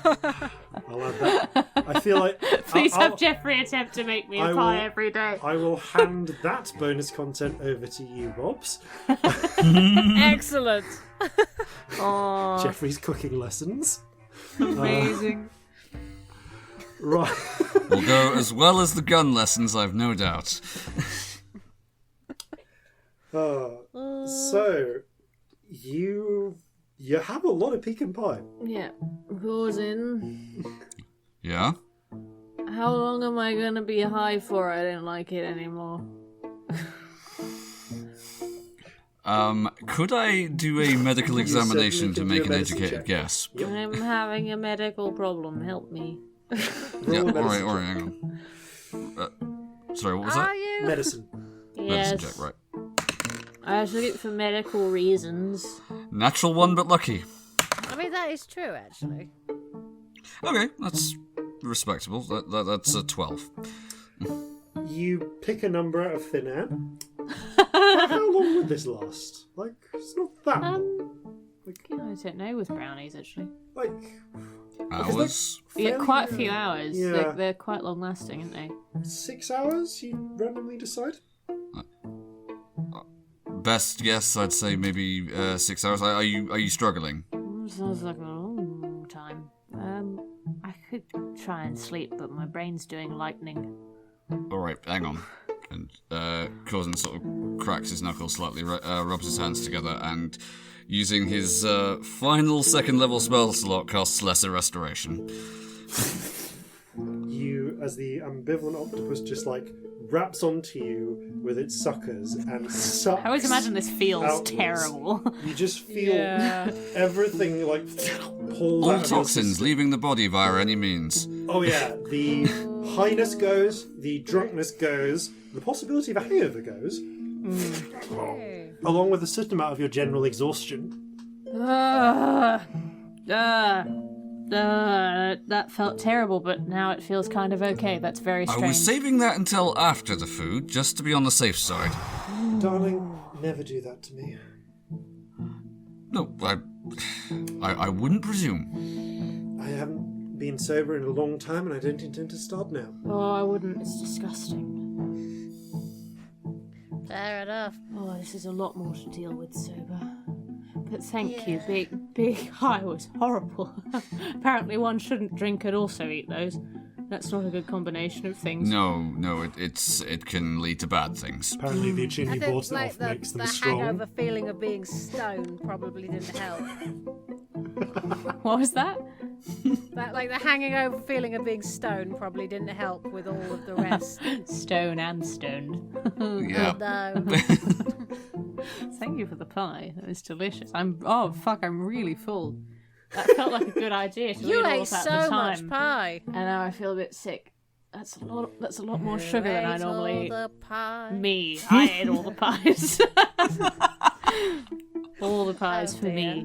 That's the Javen one, isn't it? He goes, you're a bastard, you ate all the pies? That's the one. Yeah. I feel like I heard a child singing that in Jover at some point. It was probably me. It's usually you. Today it was me. Corzin, thank you for that. That was not a fun state to be in. I did not like the thought of that for 6 hours. No, it can get rather tedious as well as uncomfortable. It was a bad combination, apparently. One should do one of those at a time. Yes. Hello. I do take a swig of whiskey because I'm a parody of myself. Never Just mind. a little bit, I don't want to think too hard about what my lungs were doing while I was stoned. Not a lot. Exactly. In I fairness, was a pot plant once. What? What? I didn't even have lungs then. When was that? Tell us about that one. I did. I went shopping one time, and then I was a pot plant, and then I wasn't. How do you know you were a pot plant? Lots of soil and a broken pot. Ah. Also, I remember What was the having soil? leaves. Was that part of you? I think it's best we don't question it too closely. Did you leave something behind? You do remember that after that you didn't need to go to the loo for a while. And I had a big breakfast. Is that all? Do you say the first bit of that, or do you just say I had a big breakfast? Nope. I'm confused. How does that relate to being a plant? What should we do with the rest of our day? I am exhausted. Aside we shouldn't from- do anything too heavy. Well, I've got to Aside check in with from Vig to make sure that we throw definitely up, weren't followed. I'd imagine that yeah. he'd have let us know if we were, but Oh, we should check it's definitely Vig. Like, give him Yes. a poke in the face. Yeah. You Also, maybe go find Molly or something. Like, does she know that we're all right? not yet, I but she suppose will do. We should go and tell...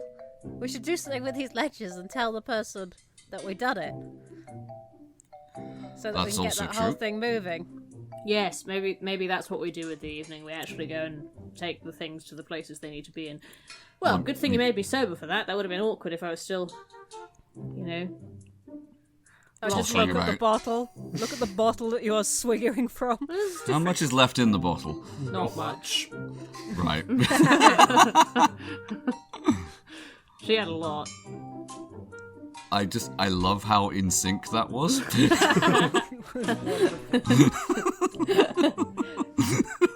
right? Well, I've had a fantastic time, but We owe you something. Yeah, you do. loads. did you? So I saw that monkey. Got the hiccups. Crack open a couple of those drawers. Yes, we put them in the safe upstairs. Let's go up to the... Yeah, let's go up to the Or stateroom. maybe, Corzin, you fetch them down and just check Vig is Vig. Yes, I will definitely do that. Corzin goes and Rather does than just showing that. Reggie where the safe Yeah, Corzin's going to go up, is going to check in with Vig, make sure everything's fine, make Vig's sure up Vig on is deck. Vig, and then So go we'll and play this retrieve up. the items. You head up. Captain. Vig, anything to report? Well, we've had. Oh, sorry, I seem to have caught these hiccups from nowhere, but must be passing. Hiccups catch, right? Anyway, I've heard there's a lot of it about at the moment. yes, they'll. Damn it! There are. None of the party have caught the hiccups, but Yes. everyone else has. Yeah. That orc started hiccuping on their way up, and I started afterwards. Anyway, not exactly. There's been some people asking around. Apparently, there was a purple shooting star, and it's very quickly become. I've been hearing rumors about strange magic near Wall Street. Oh, So maybe keep a low profile tonight. right. Well, I mean, best to leave them with a mystery rather than a definite explanation for anything. Just one other thing. If you wouldn't mind kneeling down here. Kneels down. Right. I have to be sure it's you. I'm We've literally just come from a place where we didn't look like ourselves. very glad you prefaced that before you started touching before you started touching my face. So hoping you'd just touch his face. We've known each other for a few months, and I've never personally felt that way about you. So I'm sure you'll be pleased to know I'm happily married. I do know that, and I'm happy that you're happily married because Molly would cut my balls off. Oh yes, or she'd shoot you and she wouldn't miss. Yes, it is. You touch the face does match up to V. Right, okay, cool. Okay. I mean, I wasn't going to be a complete arsehole about it. It's like, yeah, smack right in the face. Oh, I think. No, I weirdly pictured you putting a completely flat hand forwards and just like touching his whole face. It wasn't romantic. It was just like hand on was like- face. Yeah. I just realised I did that, and it's an audio-only medium, so have fun imagining that. I was really struggling to describe the kind of face touch I imagined. I get it. Yeah. Right. You head in to retrieve the monkeys and the little bit of and the deed. from your strongbox and return it down to the cargo bay. Wow, they're really insistent, aren't they? Reggie, who appears to be in a hiccuping fit. So what have we got here? We've got some very pretty statues and looks like a deed. Yeah. Yes.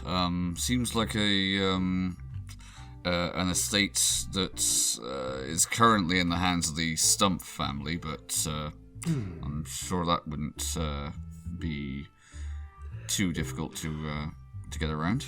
Well, if you're in, I imagine that local gangs probably know how to take care of those little details, but honestly, wish we'd found a bit more cash. I'll happily take the statuettes then. Of course. Happily.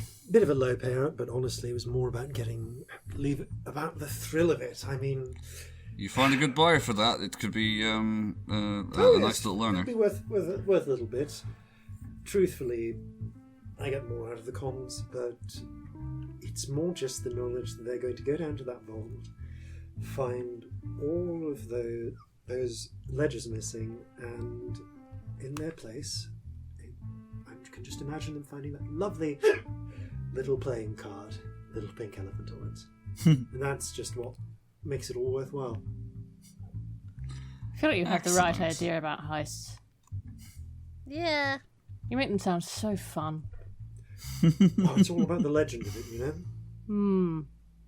I can get behind that. It's how we keep the pink one alive in the mind. I suppose that makes sense. There's always one or two of us pulling off the occasional high-stakes heist and leaving a little calling card. I mean, when we met him, that could definitely qualify as a high-stakes heist that we were planning. Yeah, I mean, did we ever tell you about that? I think that one actually you might have done. I can't remember. No, I don't think we did. You didn't. It wasn't in Scamp's Two Truths and a Lie. Oh, you're right. We robbed the Mirrored Palace. Oh, interesting. That was a good day. Oh, it was a good. good day. What was that? All the way over in Seoul. Yes. Yeah. Yeah, funnily enough, now that I recall, there was a couple of petrifications in that heist as well, but thankfully none of us. Yeah. Interesting. Well, I have to say that I'm looking forward to whatever you get up to next time. But for now, my darlings, I'm going to take my leave.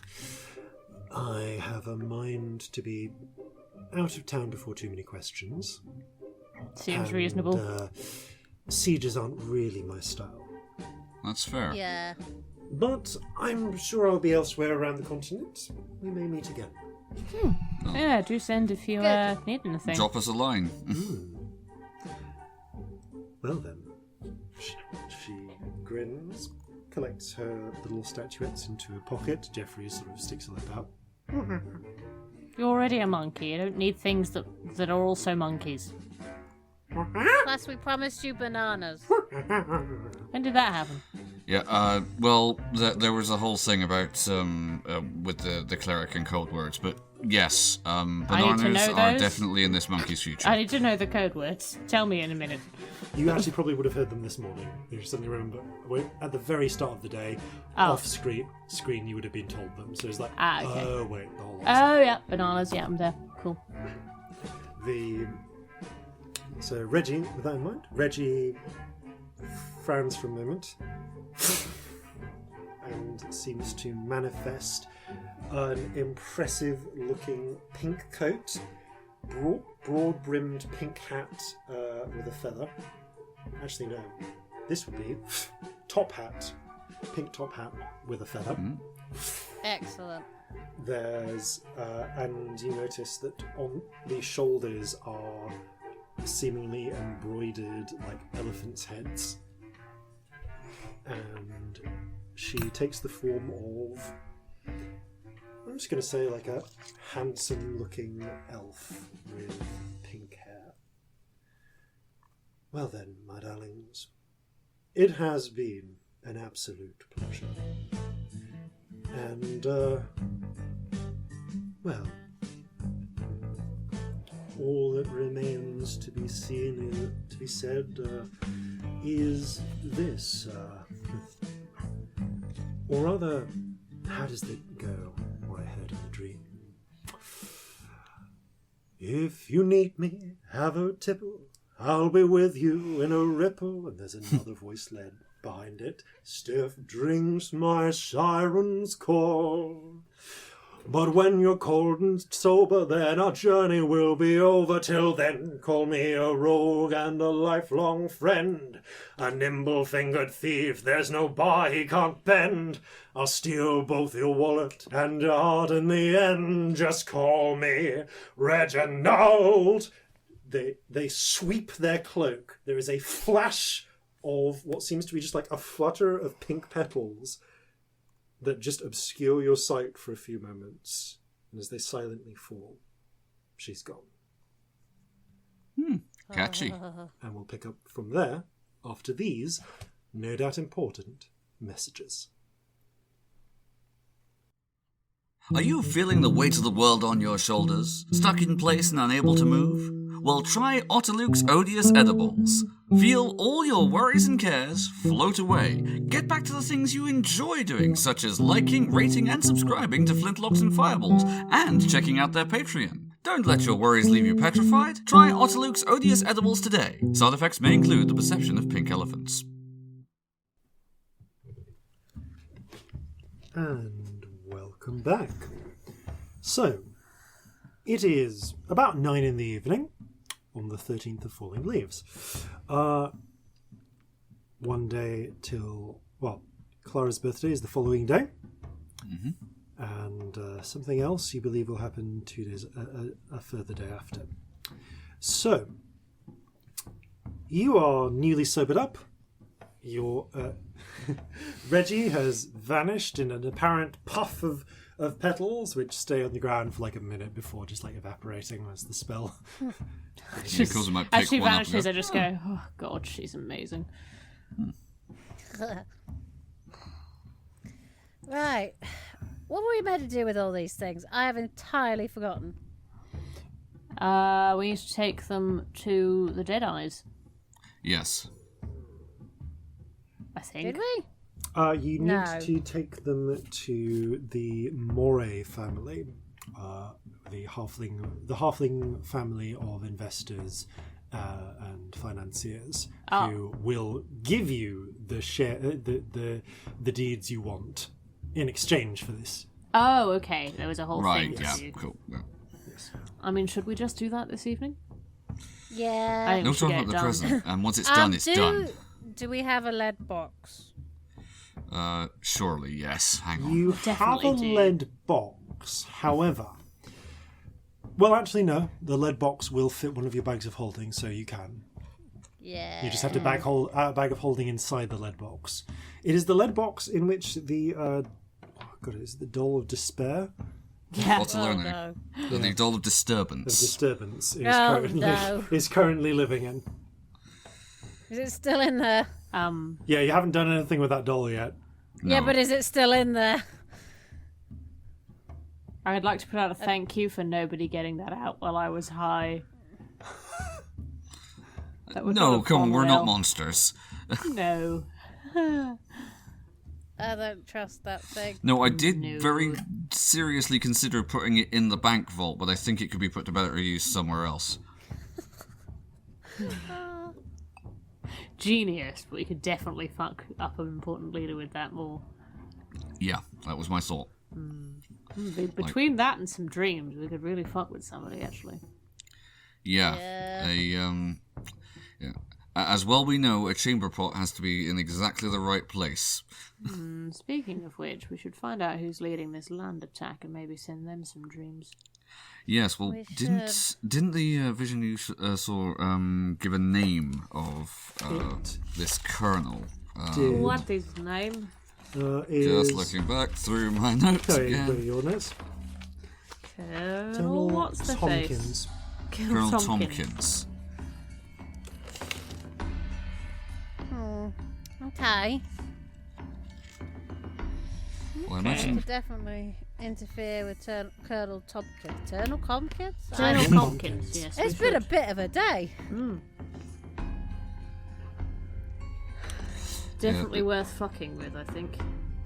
Yeah. yes, and the fighting apparently started near, well, Purity, but that's miles away. I assume that was another conflict they were talking about.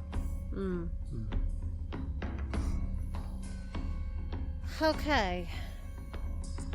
But definitely one to target, I think. Definitely. Yeah. Also, we must bear in mind that I can do those terrifying mirages Yeah. if yeah. we know people are planning to come in on land. If we know which way they're coming from, we could fuck up a mile of territory or more, a little bit more.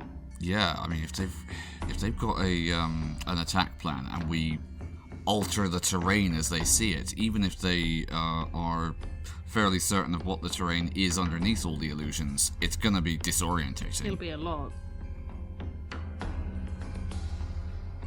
I think we need to sort out the whole undead problem. I'm inclined to agree. That's a lot of troops. And also a lot of troops that we could literally just take for our own, basically. Yeah, that's the thing. It's not just getting rid of the troops. It's converting the troops. Yeah, Right. I think you're right. No other solution will get us more at the same time as losing them some. Alright, Getting rid of the fire starters would be a big one too, but so fire starters and stealing a couple more of their repeaters so we can use the troops for our own forces. yeah. I'm with Scamp. I think we start with repeaters and see what time we've got after that. Alright.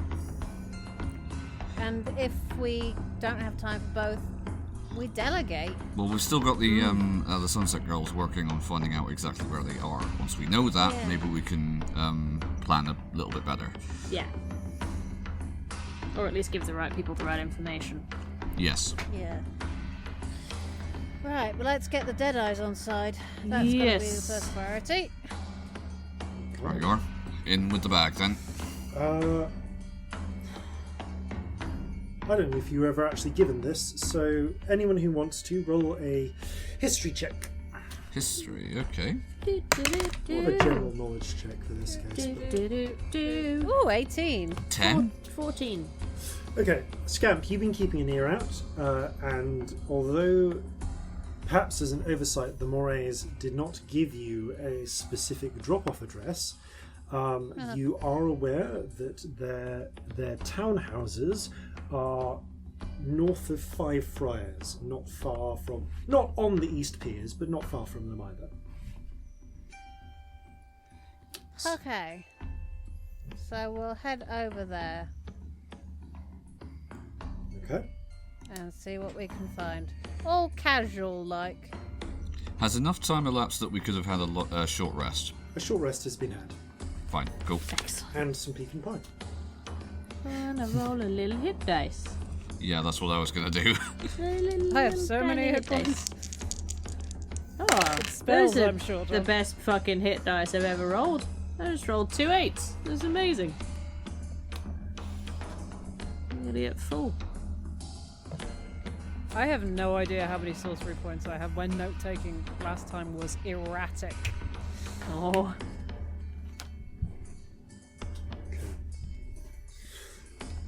Bloody hell, though, I'm short on spells. I'm not too bad. I've got Yeah, some I'm stuff still. okay. I've got 2. Oh Jesus. Okay. Oh, No, 3. That one's been crossed out. I've got 3. A short first, a rest. second, and a fourth. Well, I've used all my second level spells, but other than that, I've got everything. Okay. In which case, all right. So you place. So you're going to get the bag of holding with all of the ledgers in. They are just about able to fit into one with a bit of effort. Yeah. And then you get the metal chest, the metal lead-lined box. You open it up to see an empty box. Oh. I'm going to put my hand in and see if I can feel the doll. You can't feel the doll, but Corzin, you can see out of the back of your head. It's sitting on a shelf in your stateroom. Oh, bloody hell. I'll go and get it. Get it? You watching it, put it back in the box. Right, back in the box you go. Fuck me, I hate Slam. that thing. I hate it so much. It's not even like you saw it appear, you just noticed it was there. I hate it, I hate it, I hate it, I hate it, I hate it. Okay, when we have... Oh no, it's Sanctum. You wouldn't be able to. Never mind. What? Well, if it doesn't actually move, if it just erases the memory of you moving it, we'd be able to look back and observe it. Oh yeah, that's worth a swap. Let's definitely do that. It's unnerving. I just... I'm actually Fine. with Corzin. Shall I look back at me eating the pie It's as the well? worst thing. I hate it so much. Oh, I fucking hate it too. I'm just not swapping with somebody else for 10 fucking minutes where I could burn a big fucking hole in the ship just so we can look back and see what we know is happening anyway. Alright. I'll look back at my last shit while I'm at it. I hate it. I know that happened hate too, it. but let's watch it again. You place the book bag into the lead case, seal it, keeping your eyes on that fucking doll the whole time. Yeah. I hate you, I hate you, I hate you, I hate you. Well, sooner or later, we're going to find someone who will do better with this, or worse. Anyway. There's going to be the right opportunity to use this thing. Okay. You head out or up onto the deck and head out onto the streets. Okay, so going from the dry dock on the west pier, you kind of have to make your way through the centre of town, through the Five Friars district, and up towards the east piers to do so. Corzin, keep it out for assassins, please. Definitely doing that, like actively checking Corzin, everything. Make a perception check. Based on such, Oh, nudge and a advantage. wink. You can have inspiration. Okay, well, It's really important to know if there's hopefully I won't need assassins. it. That's a 28. Oh, probably not. 28's pretty good. Ooh. Okay. Fuck, we hope not with a 28. Jesus. I hope not, because I mean that's So you keep Sabnet on a good day might beat that. You keep an eye out.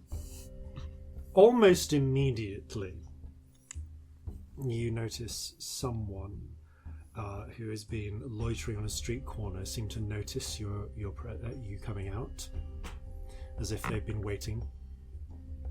Just random halfling, dressed, who just seems to be taking a stroll in factory workers' clothes. Random halfling at 11 o'clock. You peg the not watching A you, factory worker. and you see them sort of shift their attention away as if they're not looking. Detect thoughts. I mean, how close are they actually? Oh no! These I'd say this chap's like 50 feet, Oh, not like quite 50 then. feet away. He's down the length of a street. Nah. Like, Yeah, I didn't say, but I will state now, all through the stone. yeah, you messaged Stone. That's fine. So you just see, from an outside perspective, Corzin just holds up, touches his hat.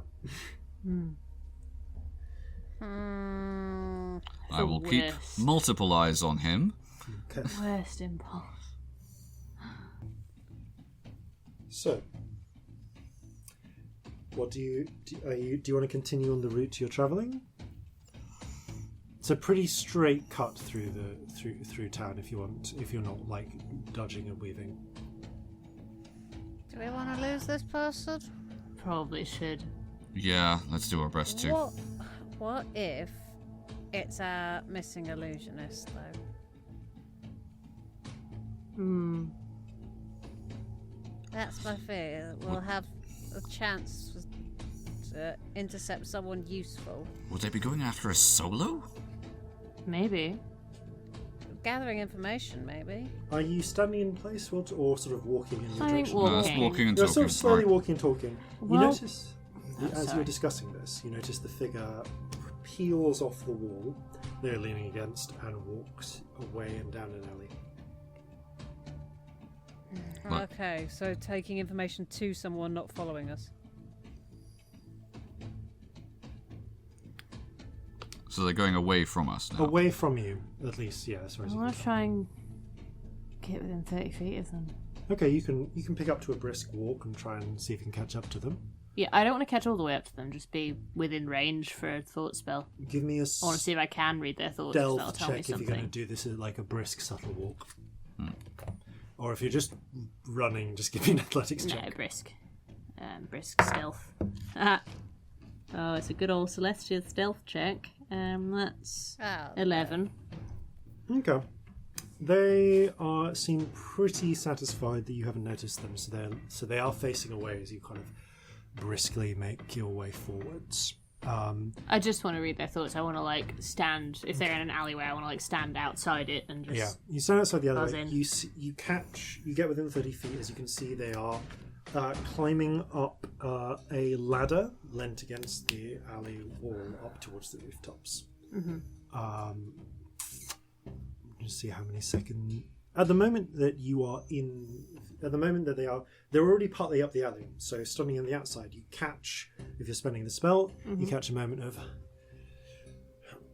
Better get up there and light the signal before they notice me.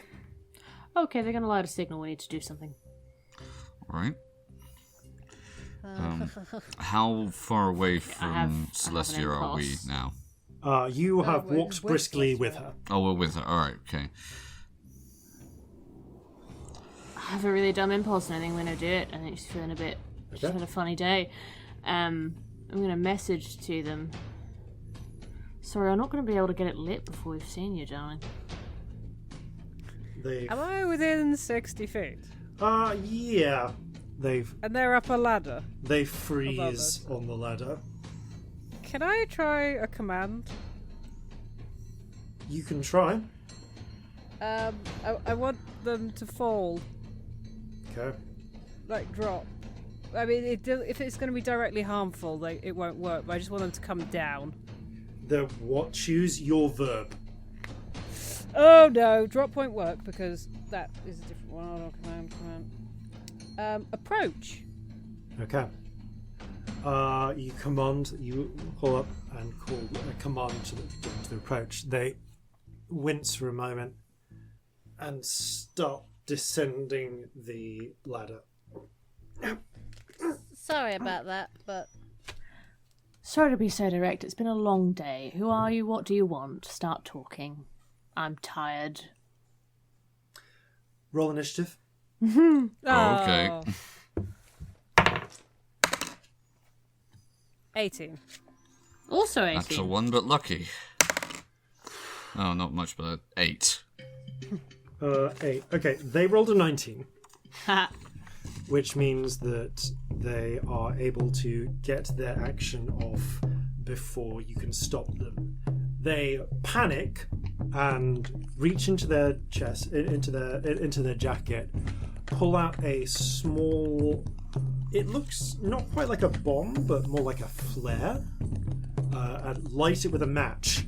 Just hurl it into the air and start running for their life.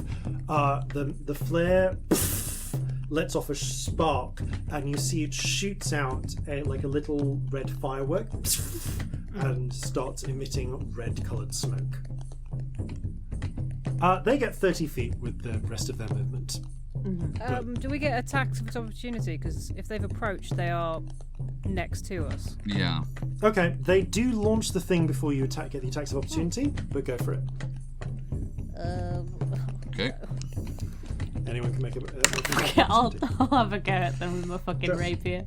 It's a 19. hits. I kind of wanted to grab them, but I definitely don't Lol, think I no. can hold on to anyone. Okay. I mean, unless their armor class is weedy as fuck, probably not. 9 damage. I'm Okay. gonna go with non-lethal at this juncture. Okay. I I got just want to 16. knock him down. Hits. Oh, really? Okay. They're just in clothes. That's a 9, but again, I don't want to be lethal either. Okay, 18 non-lethal damage thus far. Likewise, I don't want to be lethal, but I'm doing a shocking grasp. I rolled an 18 to hit. And damage. Where are my D8s? That is not 1. That is a D something. 10. Why do I just have D10s? Because I use so many of them. Okay. Oh, that is 16. Okay. He launches. He like panics. Goes launches the throws up the flare, which shoots the little red star out and starts emitting smoke. It clatters to the ground. He turns to run. Celestia, you manage to catch him on the leg. Corzin, you slash across the back for a moment. Both of these trip him up enough that Scamp can just do effectively the Vulcan death grip on his shoulder, and there's like a spread of sparks, and he just slumps to the ground. Huh. Well, I feel a bit made. Okay, is the thing still emitting smoke? Oh yeah. I'm going to put my hat over it. Could I put it out with prestidigitation? Will that work? What's the maximum strength fire your prestidigitation can put out? Like a candle, torch, or a small campfire. Small campfire will do it. So you are able, because you are higher in the initiative order, you are able to do this before Corzin sets fire to his hat. Okay. Because this is a flare. It burns hot. Right. Can I frostbite There it? is magnesium in this thing. Oh, okay. Oh, God. I was more thinking the smoke, but yeah. Yeah. Just getting close enough to try and suppress the smoke means getting close enough to be near that. That's So, fair. Cersei, you focus from the rainbow spirit floods over it and pulls away. The fire in it seems to die down, the hot magnesium flare, but there is still a drifting cloud of reddish smoke, and there was still the firework star that got shot. You see it. We need to be away from here, don't we? Yep. Yep. Run. Take him with us. Right, yep. I'm going to fireman's lift him. Like, is this a human person? This is a halfling. Right, over the shoulder. No problem for Corzin. As we're running, can I just briefly light my little candle? Yep. Yeah, you can just press. You can just tiny firebolt this, so you don't need net matches. You light it. Because you're doing this. So you had 7 minutes of this originally. Yeah. 7 times 6 is 42. To see if there's anything on it. That's fine.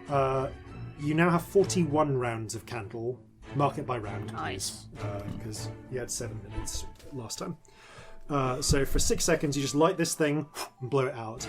Each of you flares with magical light, with the exception of Celestia, and also the exception of this chappie, who does, as far as you can tell, appear to be exactly who he appears to be. Oh, I didn't drop the thoughts. Did I hear anything other than what he was doing? It might just be that he was thinking about what he was doing. Okay, so you heard him. So I'll say then, reversing back, you hear him being commanded to come down. You go, what? No, what's happening to my body? Why am I moving down? Fair enough. And then you better leave. Oh shit! I'd better stop. Light the signal and run. They told me about these guys. These folks. Lights the and then he lit the thing, and then the last thing he heard was, "Oh shit!" Unhelpful, but fair. Yeah. Okay. Exactly what I'd think in that situation. Yeah. So what are we doing? Should we find like an alleyway or something? Yeah, let's get a bit of a distance away and find an alley. Okay. Investigation check, or investigation or stealth. This would be stealth. If you're just finding a suitable alley to hide in.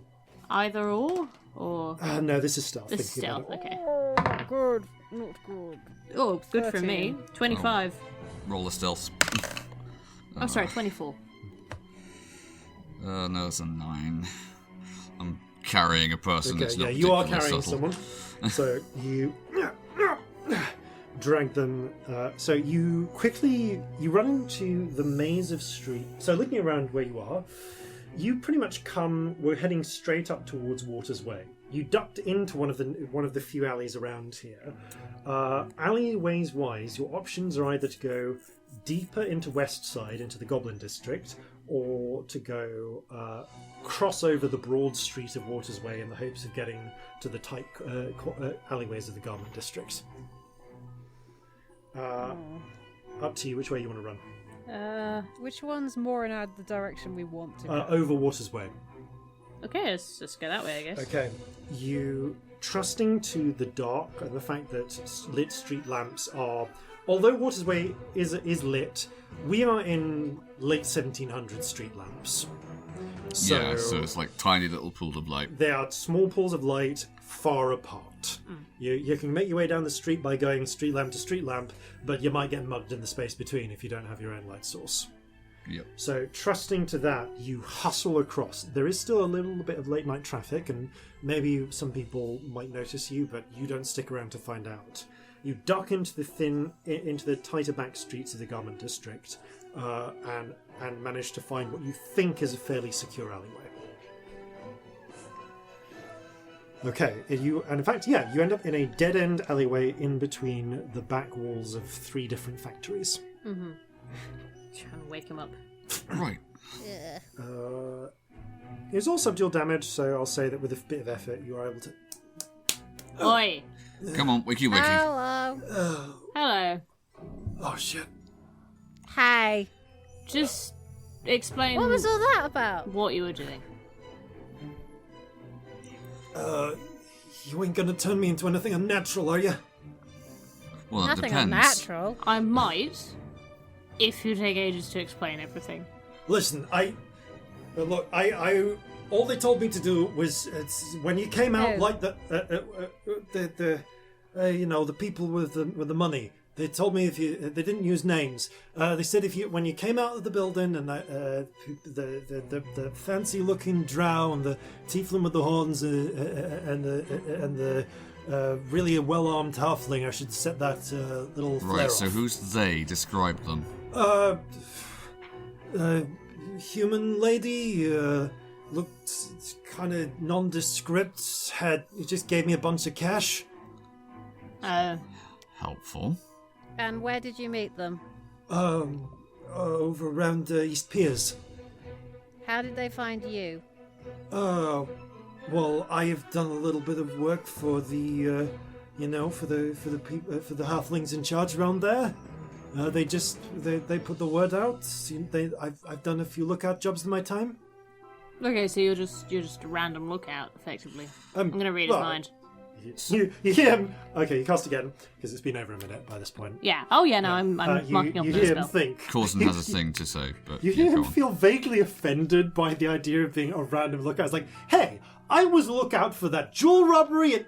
Never mind. And then you hear him think, keep it together. They're going to kill you if you're not careful. Right, so your job was just to light the signal as soon as we went past, correct? Yeah, just to light the signal. Then someone else. Are you with a gang?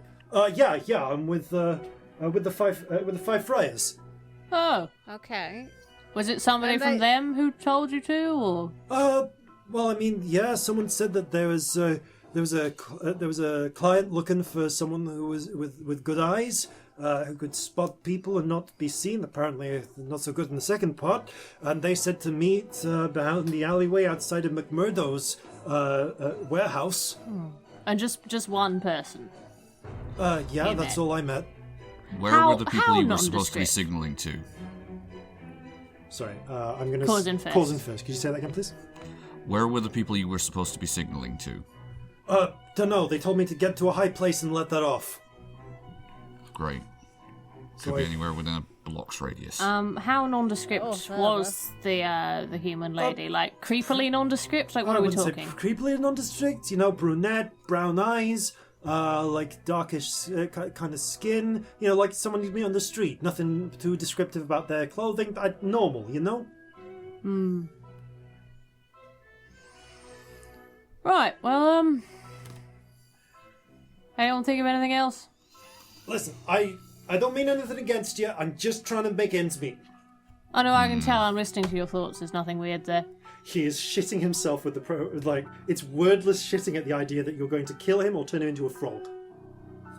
Oh. You do get a sense that he's been warned that you have powerful magic and doesn't really understand what that is. I think maybe you'd make a better squirrel than a frog. I smile. Can anyone else think of anything they want to ask? Roll a constitutions check. Natural 1! Oh no. His eyes roll back and he passes out again. Oh, I've for broken. goodness sake. Whoops, that might have been a bit far, mightn't it? Maybe I'm mean. Alright, well, Balls. This is problematic. Put him in the recovery position and leave him here. I'm tempted to, alright, we know who was looking out for us, but... There are so many people looking out for us. No, but I mean specifically in this instance. I think we should keep moving. I don't think we should stay here too long. Yeah, alright. Give him here. As soon as Corzin's put him in the recovery position, I would like to use prestidigitation and leave on his back a rainbow middle finger. This stays there for like an hour, doesn't it? Oh yeah, Nice. like an hour, yeah. Oh, it's the equivalent of a kick me sign. Okay, the glaring... It was supposed to be a "we found your lookout" sign. Yeah. But yeah, there is now a Technicolor fuck you symbol on his back. Yeah. All right. What's your plan now? What do you? We need to go where we were going. I really. think maybe take a slightly circuitous route, but go where Yeah. we're Yeah, going. Like, and don't maybe make it we too try and obvious. be a little It's bit been about 2 minutes now since the flare went off. Alright, yeah, let's Should go. we be worried about our ship? Maybe we should pop back. Possibly.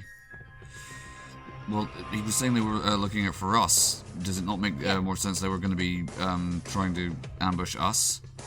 But they've no idea where we'd be going. Just knowing that we're out isn't necessarily any use except knowing that we're not at the ship.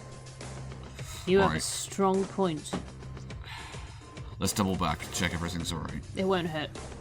Okay. Also, doubling back makes it weirder to follow us anyway, so fuck it. Okay. Give me new stealth checks. Is Vig still at the ship? The Is wasn't really. You didn't really give him any instructions to do otherwise. Like he would eventually want to go home, Yeah, like okay. go back to the ship and to report back to Molly. I'll be honest, the only reason I didn't But there is- immediately there is send a to much him was quicker- because I thought he was probably on the ship. Yeah, there is a small. You do station like a small number of crew aboard the ship at night just to protect against casual theft. Right, well, it's 23 stealth anyway. 8. 23. 18. 18. Okay. This time you get to the edge of Water's Way, wait for a moment when it's quite clear, hurry across, and start making your way back. Okay. As you do that then... Okay. There is a moment where you're running back towards the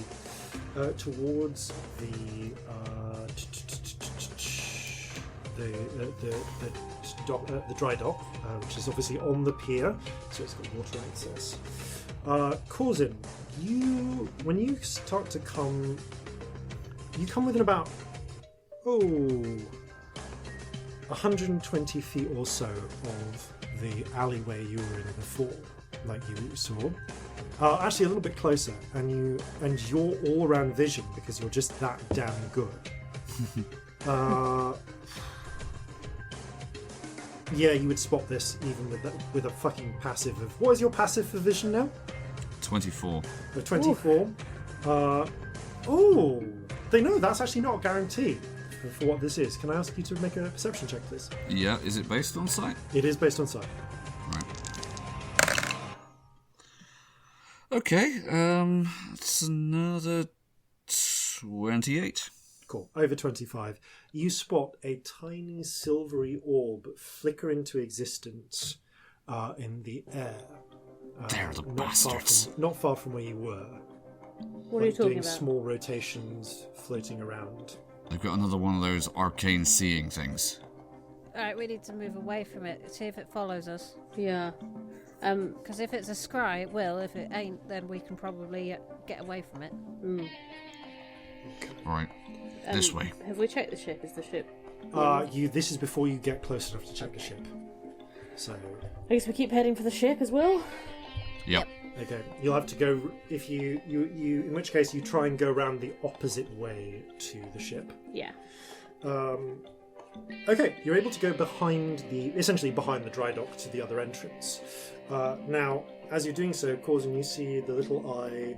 It doesn't seem to follow you. It seems to be shifting along the street, as if it's almost doing like a little patrol from high on up. Also, when you get beyond a certain distance of it, it winks out of existence to you. It's the first time you've really had a sense that your invisibility vision has a range limit. It's like it just phases out of existence. Right. It is a cold night. Well, sorry, no, it's not cold night. It is a clear night. The sky. There are a few clouds in the sky. You can see the stars up above and the moon, which I think is waning at this point. I'd have to check. It's not. I'm pretty certain it's not a full. So Belle isn't in any concern.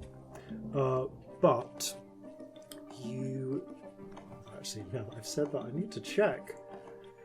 Yeah, it's actually very nearly a new moon, I think.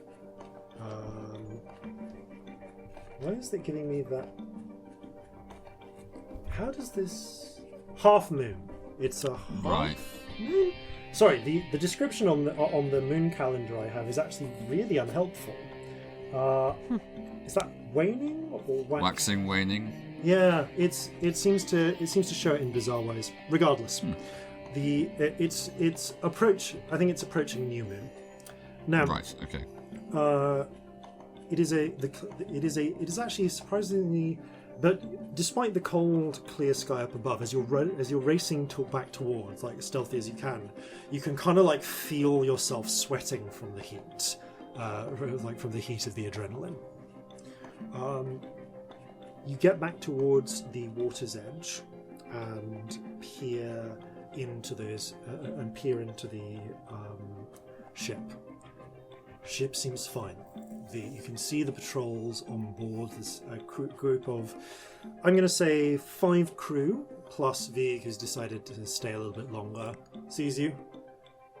Everything all right, Captain? Be on alert for any intruders. We got spotted on our way to go and do what we need to do. Shit. We wanted to double back just to make sure everything was all right here and that they weren't just making sure that we had left before they tried something. All right. Keep alert. Everybody keep alert. We could... the last thing we want is saboteurs coming by. There is... We should check its Vig somehow. Vig, come here. I'll just put my hand on his face. Vig Sorry. rolls his eyes, gets down, goes down the gangplank, comes around the scaffolding, holding up the ship. One day we'll forget to do it, and that'll be the day that... That's fine. Corzin, through the back of your head, you kind of get a sense of the night. There's a cool breeze, despite the heat. And in the distance, you can see across the... It's wider here, so maybe 450 to 400 foot width of the West River. You can see the dim twinkling lights on the far side of the buildings there. I am gonna briefly peer into the ethereal plane. Give me a perception check. Okay, sight-based again? No. Okay. Touch Vig's face. Vig's face. Okay, that's It's a very nice face you've got. Thank you. it's an 18. You swear you can hear something, just like as the wind carries it over. It's very faint, like it's words from the other bank, and like the distant sound. It's hard to work out quite what it is. There's another sound as well. It's just like on the edge of your hearing. You don't know. Maybe it will become like it's hard to work out exactly what it is. What is that? What? What's what? I can hear something from across the river. What, like voices or people? What? Yeah, like. Can I make out what they're saying, or? Give me another perception check. Okay. I think you still have inspiration, my love. It's not been 10 minutes, has it? No, it's Okay. not. We'll see how this goes. It just if you need it, you know. Yeah. Okay. That's a 22. Two things become apparent to you. All right. First is the heat. It's not the moon is out. The skies are clear. It's warmer than it should be, even this close to the equator right now. The rest of you feeling warmer than it should be. And suddenly you'll realise you can feel that heat, and you can hear a crackling faintly from above. But Corzin, you hear in the distance. Looking up, you don't necessarily see anything, but you hear just over the call. Load! Aim! Fire! Everyone roll initiative. Everybody get down! Oh, And you scream to 21. get down. 18. 13. No, 12. Sorry, I can't add. Okay, so this is going to be fun. Sorry, so I need that again. Don't Sorry. worry. Yeah, good. So initiatives again, sorry. 12 from me. 12 from Celestia. 18 from me. 21. Okay, 18 from Corzin and 21 from Scamp. Okay, Scamp. You manage to beat the initiative count 20. So you hear Corzin shout, "Get down!" Now I want to describe the scene. You are both the three of you are just by the outside of the dry docks.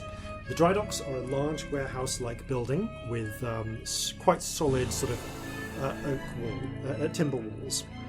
You are by kind of like an open doorway, and there is the walls kind of face outwards, so that there is some coverage from the river. The street is quite wide. It's designed for lots of travel and like wagons going through. So it's a good 20 feet wide, even this close to the pier. The pier also dots out forwards. There is another building opposite, which is another warehouse with a set of doors, probably about 20 feet from, like 25 feet from where you're standing. I'm sorry. So, to describe again, Yes, you are please. on the waterline. Essentially, you're by like boards leading out into the piers. You can see the opposite side of the river from where you are. There is next to you a doorway leading into the ship, into the dry dock, which is a covered building with an open front, but with some walls that could be used for cover. Right, and that's where the ship is. That's where the ship is. The ship is cool. next to you. There is also, opposite, across a 20-foot wide street, another warehouse with another set of doors leading into it. Those doors are currently closed. The presence of walls and wood may or may not become very relevant. Okay. Scamp. Corzin shouts to get to cover. You see 8 muzzle flashes across the water and are able to react a split second before their payload arrives. Do I know what it is? At this range? At this range, it's got to be cannon fire. Okay.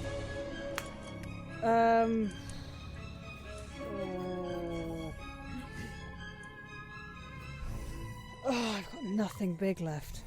That's a problem. How far away are they? They are perhaps a little over 500 feet away. Oh God, I've got nothing. Did gust of wind blow them off course before, or am I imagining that? No, I used animate objects Ah. before. And that could only target so many. They have to be within a range of... Yeah. Oh. What do you want to do, Scamp? Yeah, I'm going to get to cover, I think, is the main first thing. Because nothing else is in range. No. Okay. You... Yeah. Yeah. What's your choice of cover? Do you want to take cover behind the walls of the shipyard, or like try and get into the other building? I want to get closer to them, if I can. The only way to get closer to them would be to go down the pier, which extends at most like 30 feet out of the stage. Actually, no. What's the closest I could get to them? The closest you could conceivably get if you ran down the... Actually, no. These are piers that are designed to service ships. So running down the full 80-foot pier, the closest you could get might be within 420 feet of them. But definitely within 400 feet of the shore, opposite shore. Okay. Oh boy. I'm gonna do something stupid then. I want to get within 480 feet of them.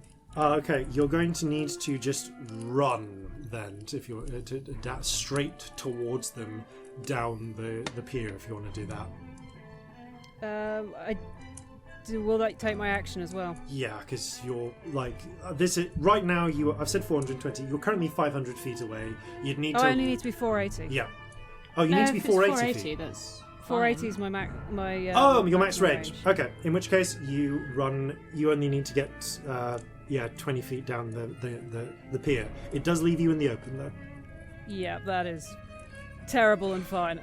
Can I see the cannons at all? Do I have an indication of where they are? You can see the muzzle flashes. You can see the cannons. Yes. How many? Based on the muzzle count, 8. Oh boy. I'm gonna try a firebolt first, and try and aim to go down one of the central ones. Okay. Interesting. Difficult AC at this range, but go for it. I'm hoping fire exploding on the inside where it shouldn't. I'm looking to explode a cannon if I can. Nice. Okay, we'll bear that in mind. Go for make your attack.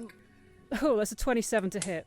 Ooh. Okay, you do thread the needle on that one a bit and shoot down the barrel.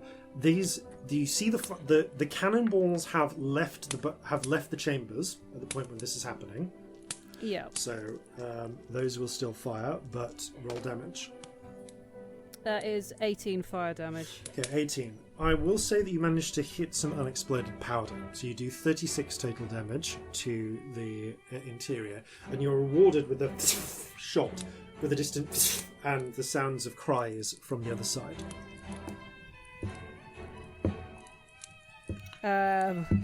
Good shot, Scamp. I can't really do anything else. But the flash is not enough to illuminate where the powder stores are on that side. You need a concentrated perception or maybe just to be closer to try and see those. If anyone could let me know where the powder is, I could probably make a bit more of a mess. As you start shouting that, however, I'm going to get hit by a whole bunch of cannons. Initiative count 20 happens, and the cannonballs fly over the Western River.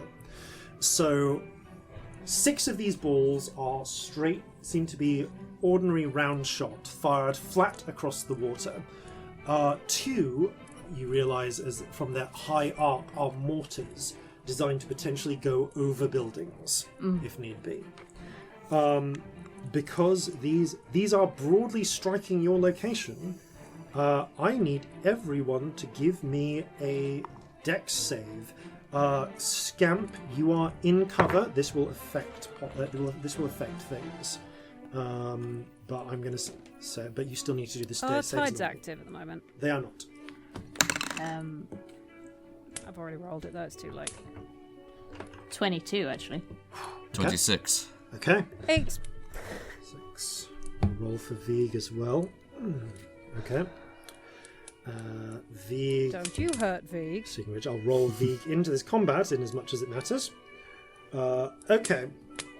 So, everybody basically made that save.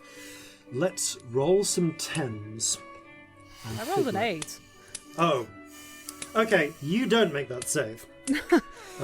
Which may or may not have some consequences for you. I just need one more d10. There we go. Okay, so tossing these up.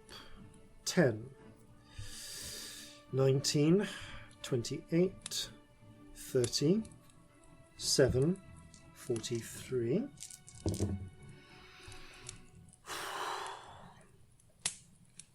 53, 62. Oh, Jesus.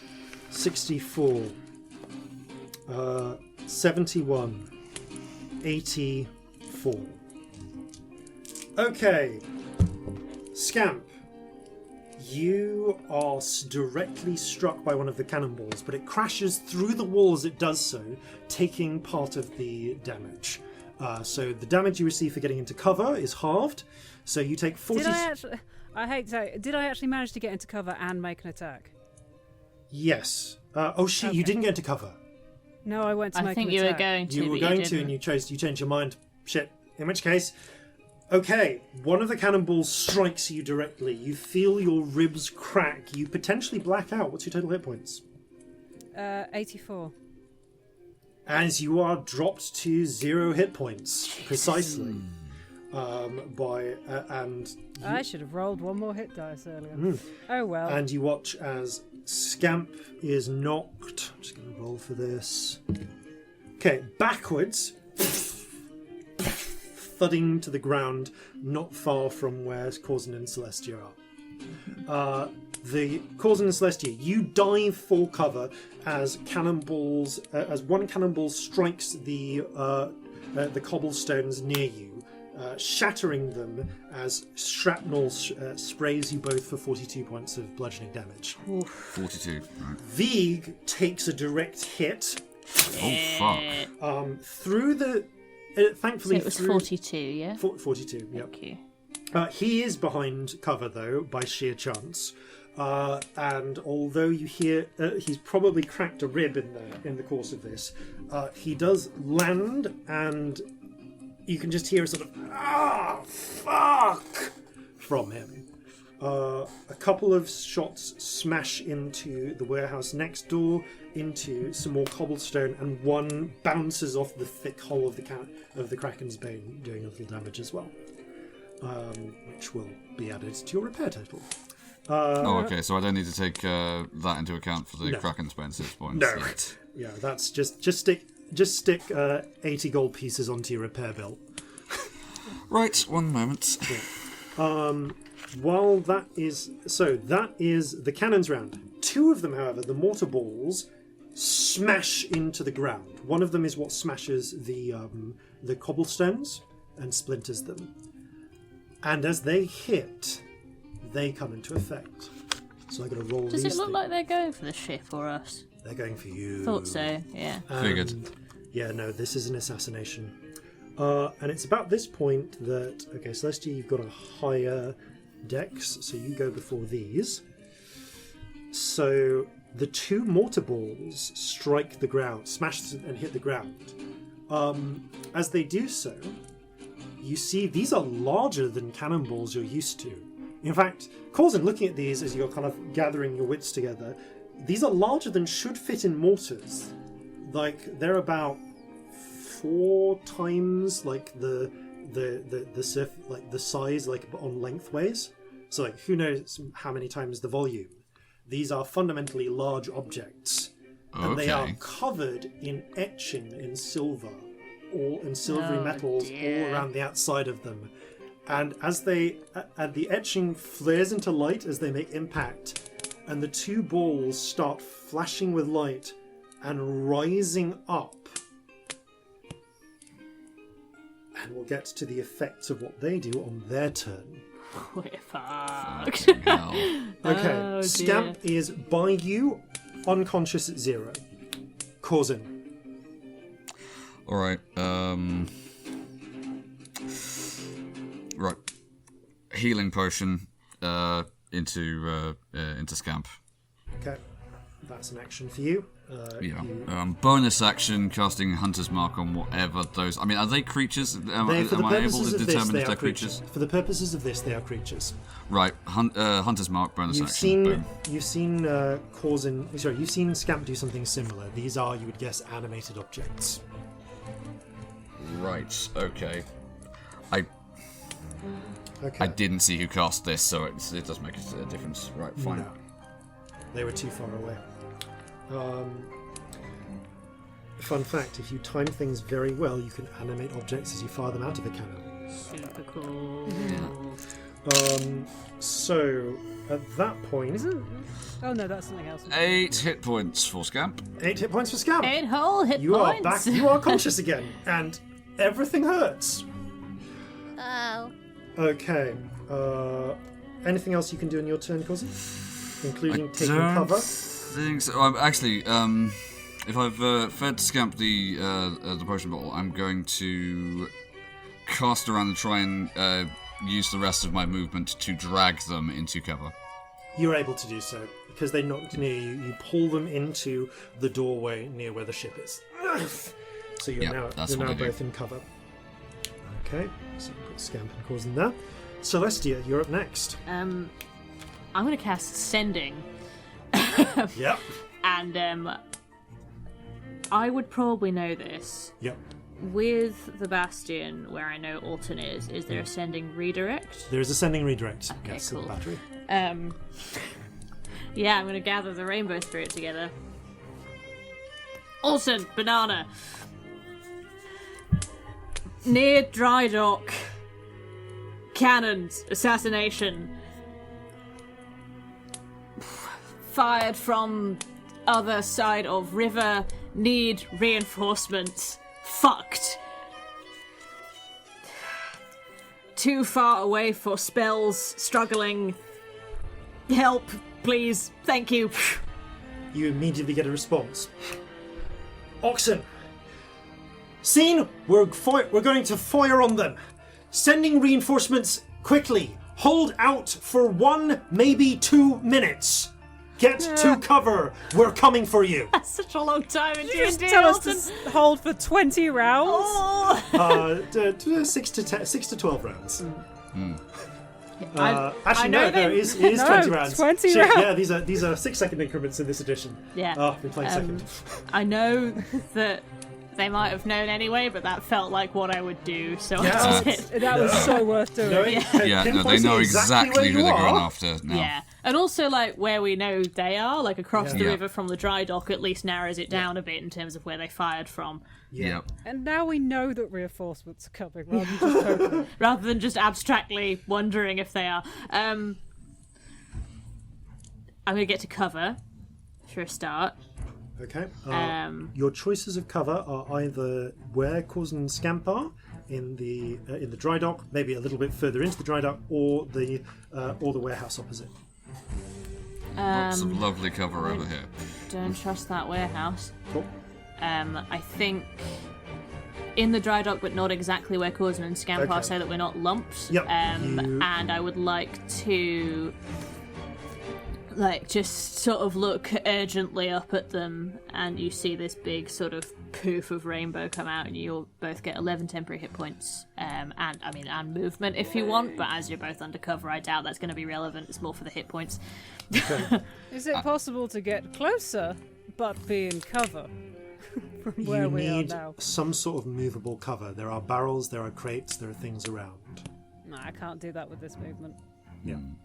But otherwise, maybe there are posts, there are some crates around on the pier. Like, it'd be tricky, but maybe with some good acrobatics checks, you might be able to skip through things. Actually, ironically, the shattering of the pier by the cannonballs has probably created more cover. So yeah, you know what? Fuck it. The environment has changed. There is now broken rubble. There are shattered pieces of ground. So there is now cover where there was not before, leading out into. I might use some of that as cover. That's all right. Okay, so you want to get closer into the river, but you still use shattered pieces of rubble as cover. Yeah, I think I want to be trying to see anything helpful, to be honest. All right. In which case, you move... I'll say you move 20 feet out into the river, just to be safe. So you're... Yeah, I'm not bothered to move that far. You are in cover behind shattered, broken pieces of rubble that have been kicked up. And you were probably within about 20 feet of your party, but like they're behind a wall. And you're in some No, I didn't want to be shattered too far. I just didn't want to be in a complete clump. That's fine. Okay. Anything else on your turn? No. Any bonuses you need to do? I did the bonus. It was the 11 temporary hit points, which you both have. Yes. Oh, and Thank therefore you can move if you want. Yeah. Yeah, I'd like to get into within 500 feet cover if there is. Within 480 feet cover of the cannons if possible. Because you have to pick yourself up as part of your movement. I'm not sure you can do that, but you can get up and no longer be prone. That I will do. Okay. Oh, that's helpful, actually. Yeah. You're up and no longer prone. Yeah, that's also your reaction, just so that you're... Yeah. I mean... Corzin, are you keeping your reaction? Yeah. Or... I'm so low on sorcery points. I am keeping the I need reaction. to spend them for don't distance. actually. Is there any cover I can get to now that Scamp's gone that is closer to where these two orb things have landed? Yes, there are. I'm going to say that the cover you can use there are because you're a halfling, are the potholes they've created. Done. So you dive out close by to these two flying mortar balls. But I'm going in a crater, essentially. Okay, and hide in a crater. You've got cover from the cannon fire here, which is great. Perfect. Yeah. I can talk, can't I, as a free action? Yeah. I'm just going to say, Alton will be here in 1 or 2 minutes. Good! I mean, it's really I'll loud. make sure to and I leave don't some think any for of him. the people we're worried about are nearby, so fuck it. Alright, okay, Corzin. It's about this point, as you dive out, you look up, and you see something just flick onto the edge of that 120 feet of vision. Something that kind of looks like a wing. A wing? Like at the edge of some sort of feathery-ish wing, before it passes back up out of your invisibility vision. The fuck? But next up, it's the balls. Okay. Oh boy, so these things are nasty. Nasty balls. I deliberately put the nastiest things I could to try and kill you. Nasty balls. One of the balls spins and activates the glyph of warding on it, Oh, balls. discharging a spell. God, we hate Immediately there are a series of like diamond-shaped carvings on the exterior of it, and they immediately begin to spew thick yellowish greenish gas all around them. Where this thing moves, it brings with it a radius of toxic gas as it discharges the Cloud's Kill spell on Jesus. it. Oh yeah. I don't know what that is. That's It's level 5. yeah. This is what happens when an entire battery of mages put their time into charging up 2 assassin cannons. 2 murder balls. 2 murder balls. The other murder ball spins around and begins to flare like a series of glyphs on it, and 10 shattered pieces of rubble animate around the animated object and begin to swirl in a little circle around it. Okay, I'm going to randomly pick their targets. Valid choices are Scamp, Corzin, Celestia, Vig. Let's just roll some d4s to make this decision, I think. Okay, the toxic one is going to go Celestia. I'm gonna die. Oh, actually, no, it's Celestia. Sorry, Celestia. Okay, so from where you are hiding, the ball sweeps towards you, bringing with it a cloud of smoke. I'd like you to roll a Constitution save, please. Oh, so many con saves today. Okay, that's non-terrible for me, but it won't be enough. That's 15. Okay, 15. Actually, this thing is cost at the lowest level it can be, so that might actually be enough for this thing.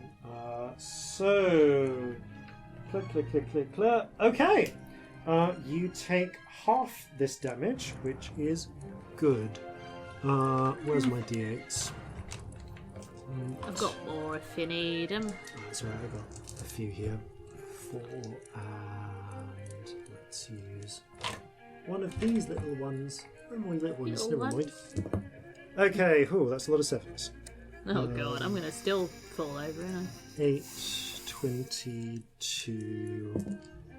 Okay, 28, half to 14 points of poison Ooh, damage. 28 would have done As it, so that's good. You feel, as you start coughing, your eyes like burning. It's a lot like being in that. A lot like the sensation of being around that in that stinking cloud was actually, but worse. You can feel this thing trying to corrode away at your flesh. And the ball itself, because it is an animated object, is also just going to try and hit you. It gets a single attack. But that is a 22 to hit you, unfortunately. Oh, it definitely hits. Okay. So you also take... you also take 9 points of damage from being smacked in the chest by a magically oversized cannonball. Oh, we I'm so at needed death's a long door, rest. my love, so I'm not going to lie to you. My little 2 hit points are having a lovely tea party together. Okay. You just see her, like... I think as she's kind of doubling over, coughing, it, like, smacks her in the side of the head and she, like, sways and leans on something and is bleeding. Okay, Vig, it goes after them. Oh, you're not looking good, are you? Vig is actually a pretty tough mofo. Okay. I hope so. As a bonus action, Vig is going to... Vig is going to pass you. He's going to toss you... who's closest? Scamp. A healing potion. So you get a standard healing potion. He is going to run out and toss one with his action to Celestia as well. Love you! We can't hold here! Start running! Quite right. Vig going to take his own advice, he's going to duck back behind cover again as quickly as he can. And it's about this point that... Corzin, how are you doing on hit points at the moment? How am I doing on hit points? Well, with the addition of the temporary hit points, I'm not doing terribly, but that initial volley was a very solid hit. It's going to get worse. Okay. Like I'm above half just. Okay. It's about this point then that the little ball surrounded by broken bits of rubble is just going to... Oh, actually, I need to roll for its target. Okay, the little ball surrounded by rubble is apparently going to go for Scamp on that one. So it flies up after you. Did you use your tides? No. You didn't. Good. Cool. So tides is still inactive. I'm just going to roll these. Nope. Should have. No. I didn't think No. of it till I'd already rolled. Nope. Okay. 3 of the bits of rubble do manage to strike you. Okay. I'm not surprised. My armor class is awful. Yeah, you do take a total of 7 points of damage because those things do d4 with each hit. I should remind you I do not have mage armor on. Still no, there were a lot of 6s in that. Fair enough. Okay, you take... I really need to do something about my AC because 12 is not good. Okay, you take you're essentially being pelted with shattered cobblestones, spinning in orbit around this thing. Now that brings me to what I meant to do. Corzin.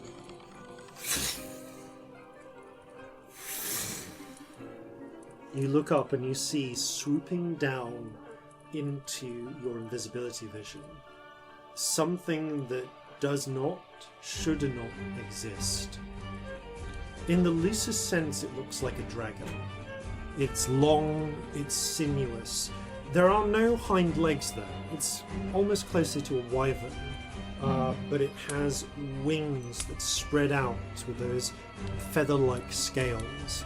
But the scales flare at the edges into tongues of flame. It's strange seeing like colourless fire, but you realise as it gets lower that light is now hitting the edges of the buildings around it, and it rears back its head. And all of you see flaring into existence as the invisibility spell on it breaks a long serpent composed of flame and rock spinning together with dragon-like wings and a dragon-like head. As it opens its maw, it breathes out a column of fire at Corzin. He needs to make a dexterity save. Jesus. Dex save, right. That is 27. 27 is good.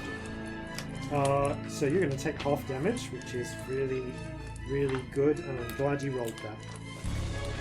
Okay, this thing does... So am I, you know? I've got a feeling. Yeah, with the fire breath, you really should be. Okay, so... Nope. Okay. How are you doing on hit points, by the way? Actual hit points, 68. That's my max. 2, 7, 8. Let's see if I've died outright from this. Okay. The 58 damage didn't roll too high, out of the maximum it could have. 58 is halved Okay. to 29 fire damage as you dive out of the way just in time to only catch the very edge of the pillar of flame that emerges from its maw. Really thankful for those temporary hit points right now. Good. Glad they helped. Oh, hell yeah. Okay, that is the living flame's turn. It is now 60 feet above the ground. We gotta go, kids. Top of the round, it's Scamp. Yeah.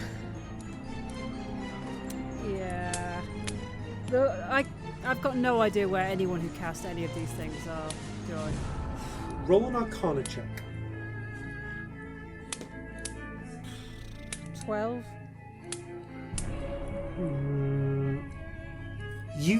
Based on the spells that you know some of the spells that you have.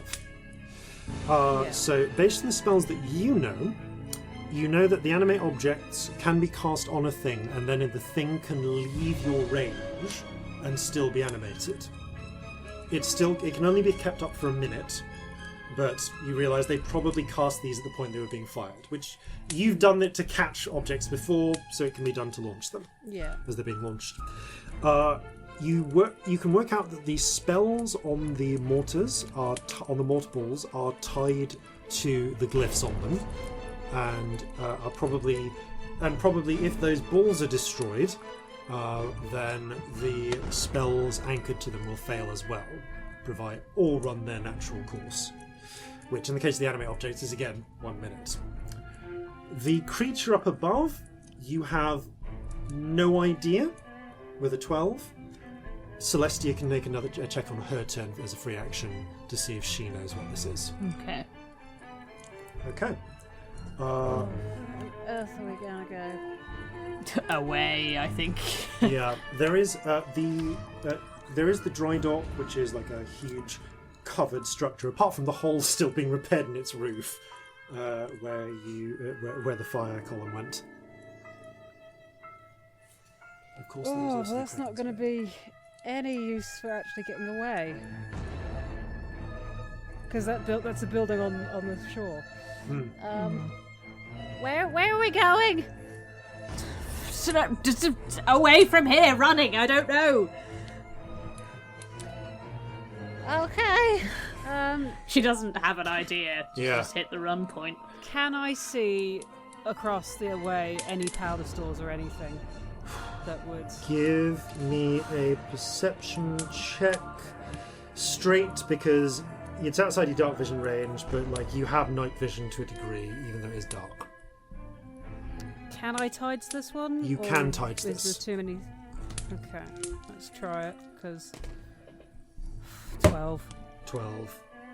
It's too far. It's too dark, and you, with the as you feel the frustration, it knots within you, and releases. D100. Oh, no. Oh. Where are the ones with the... Where are the centaur ones all gone?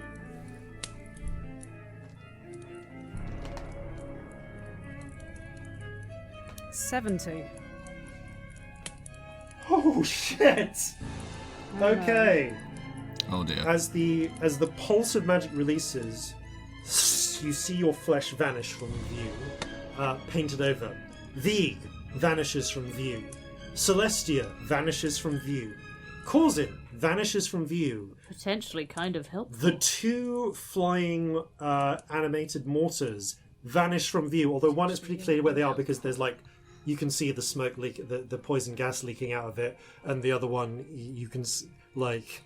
The other one is less visible because all of the tiny objects around it also become invisible.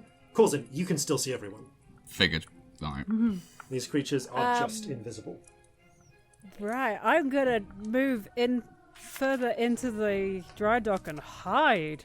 Okay, yeah. Make a... If we're invisible for like, I know invisibility Yeah. lasts at least a minute. Make a stealth check with advantage. We could wait this out. 19. Okay. Yep. Okay. You find a sort of like a work shed, scramble behind it, trusting partly to your invisibility to cover your motion. It's going to get weird for the two little flying animated objects because they don't have blind sight. So no, it's Corzin next. Initiative count 20. They don't act on this round. Okay, Corzin. Right, okay, so I can see that I am invisible and everything around me, Yeah. in terms of creatures, is invisible. Yeah, the living flame above you was too far away to be hit by the effect, so it is still visible. Right, it's 60 feet above me, correct? Yep. Okay. I am going to move away from the dry dock to try and spread us as far away from each other, because if we're invisible, it's best not to all be clumped in one place. Are you going to move like down the pier into the water? What's your up the street? What's your plan? I'm going to move up the street if I can without, getting too close to the animated balls. No, that's fine. You can weave a path between them because they can't see you, Right. and only one of them is attacking you anyway. So What you I'm pull also away. going to do... I am going to just see. It is going to take an attack of opportunity with disadvantage against you. Okay. If it hits me, does it No, end it's the... only if you Right, if you cast a spell or attack. right, okay, fine. Okay, with disadvantage, the spinning pieces go. Actually, no. Oh no, you're not near any of the balls. One went for Scamp and one went for Celestia. You're fine. Okay, fine. Yeah. Right. What I'm going to do, though, is I'm going to maintain my Hunter's Mark for now, but I'm going to prepare an action that if it looks like the living flame thing has zeroed in on either me or one of my companions, I am going to ready a banishment. Okay. You wait. Because I'm kind of going on the assumption of this is an elemental of some kind. Okay. That's okay. You wait. You lie in wait. Celestia. If there is cover to be had, I'll take it, but yeah. Yeah, I'm bleeding and concussed. Yeah. I'm looking for the hiding spot. Okay. I've realised I'm invisible. I'm going to take the chance. Okay. Your options are another piece of cover. You're still surrounded by deadly smoke, but it doesn't affect you until the enemy's turn. There's the piece of cover you're currently in. So either into the dry dock, further along the piers, into the water, or up to street level.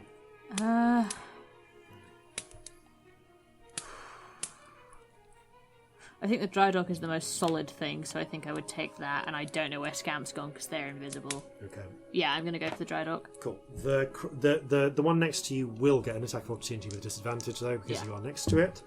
No. That's a 14, you're fine. And I'm going to heal myself. Okay, yeah, you swig a healing potion, or... I'm working out how I'm healing myself. I think I might have a bone thing left, but I need to check. You're welcome to carry on. I'm healing myself. That's all that's happening. You drink some horrible Theriato marrow. Give me a stealth check with advantage. Oh my god. Celestia. Hun. That is 14. One of them was a 1, so it could be giving worse. your dice a good talking to. Oh, you do the best you can. Scamp kind of has you instinctively go for a different point where Scamp is hidden, but I mean, honestly, I'm picturing she's on 2 hit points. She's been whacked on the side of the head. I'm picturing that she's dizzy. So maybe you're she basically just bangs hiding into behind some the wall, stuff. just like. Yeah. Okay. That makes it the bull's turns. Corzin. I can't remember if I actually asked you to roll a stealth check. On the last turn, you did not. Shall I do so now? No, because you're holding an action, so that Right. is your action. You're not a rogue. So they just need to beat kind of like a 10 with disadvantage to see if they can find you. So the 2 balls. I do have cover if that was available. You do, which I will factor in as a +2. Onto that. These things have a perception score of 0, by the way. Because they're rocks. I mean, they literally don't have eyes. Yeah, they don't have eyes. They only have like a vague magical sense. The one emitting the poison gas just starts like going in circles, hoping that it will hit someone. Celestia, it does actually pass kind of close, but the wall blocks the fumes from getting to you. The other one though starts zigzagging up and down the little bit of street until it happens to whatever arcane sense it has seems to pick up you, Corzin, and is going to try and make a shot at you. Okay. That is what's your AC these days? 17. Okay, 17. That'll hit. 1. Actually, no, sorry, that won't hit. It's with disadvantage. Yeah, these. Okay, it makes a ton of attacks against you. One of which actually manages to connect. Okay. Which is the attack the huge one makes, and it deals 12 points of bludgeoning damage as it crushes you into the wall for a moment. 12 points of bludgeoning. But the little ones flying around just miss you horrendously. Just they can't see each other, objects at no this one can point. see anything. It's kind of a disaster. Okay, that makes it Vig's go. Vig is... Okay, you get taking a judgment at what thing is going on here. Vig is... You hear voice hiss. Damn it. I'm trying to think, what would Vig suggest? Go behind the ship for cover, or get into the water. I'm going to try and get out the back exit. Who is he talking to? You both can hear him. He's just hissing loudly in the hopes that one of you or both of you. Into the water's not a bad idea. Just do what you can, get out. Don't die. You hear Vig running. The crew member aboard the ship, by the way, I've just taken cover. This is above... Well, it's above their pay grade when they're not also on an active warship. Okay? So that makes it... it makes it the Living Flames go. Living Flame is going to make its own check with disadvantage. Even so, though, it searches 2 lambent green eyes of flame, like searchlights on the ground, until it sees where the little ball attacking you is, Corzin. Okay. And it begins to sweep down towards you. Do you want to discharge your banishment? Yeah, as soon as it's within 60 feet, I will do it. I will become visible as a result of this. Okay. But as I do so, I guess I will sort of be pointing at it, and as it becomes visible, I will say, "You just made your last mistake," and the octopus will go towards it. It needs to make a charisma saving throw. DC 16. So I'd like to start by saying this thing has a charisma saving throw of +7. Oh, fucking hell. And it rolled a Really? 6. It's beyond lucky. +7, that thing is. That's Oh yeah, this thing is a nightmare creature. As it rolls, the octopus stretches out, the jaws of the trap snap shut, and you see the spirit within this thing, which looks not unlike a wingless limb, but otherwise limbless dragon. Seems to have a look of shock as it is banished somewhere. Just for a moment, you catch a glimpse of light and shapes, and then it's gone. And the octopus is just wrapped up tightly in place, holding that gate to wherever it comes from shut. I just realised that you said I could make a free action on my turn to do an Arcana check Yes. to see if I knew anything about it, and I didn't. Go for it. Can I do one now? Just like retroactively. I also remember that just as I said that. That is 16. This is definitely. This appears to be an elemental. It's probably worked, but your guess would be this is an elemental powered by a linked casting between probably the fire starters. So collectively, casting the same spell, they are able to conjure a more powerful creature Jesus, that's horrible. than would be possible on their own. Oh dear. So this thing is probably like several wizards working together, maybe with one maintaining concentration on the invisibility. They kept it flying just over Corzin's sight radius while it tracked you. You also realise, though, that thing has to be directed. Probably within a certain. It has to be directed. It can't be directed telepathically. The range is not indefinite. So, in order for it to receive instructions, there needs to be either someone verbally shouting at them or someone who can message it directions. That means they have to be on this side of the river. Okay. With your knowledge of how extended cantrip works, that means they must be at most 300 feet from it. Is it too cheeky to message through the message stones right now? If it is, don't worry. I'd say it's probably like messaging through the message stones is a bonus action. You can shout as a free action though. Are people within shouting distance? Yeah. Yeah, I mean it's so loud anyway. Yeah. Shouting's not going to do anything, is it? Yeah.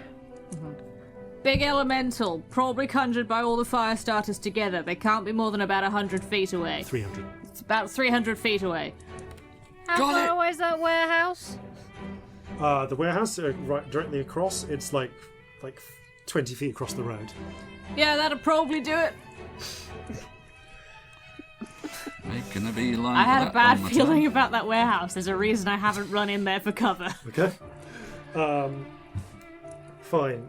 That is the end of the Flame Spirit's turn. Scamp. There are still 2 spinning balls of death trying to kill you, even if the dragon-like Flame Spirit has been suspended for now. Still invisible. Still invisible. Yeah, but anything I do will break that. No, I was asking if they were still invisible. Oh, actually, No, they attacked. Yeah, no, they must the have. one that attacked you is now visible. Right. The one that's Fine. doing smoke couldn't find someone to attack, but it is still pouring smoke out like So deadly you can gas. see You can tell where it vaguely is. where it is. Yeah. You can easily track where that one is.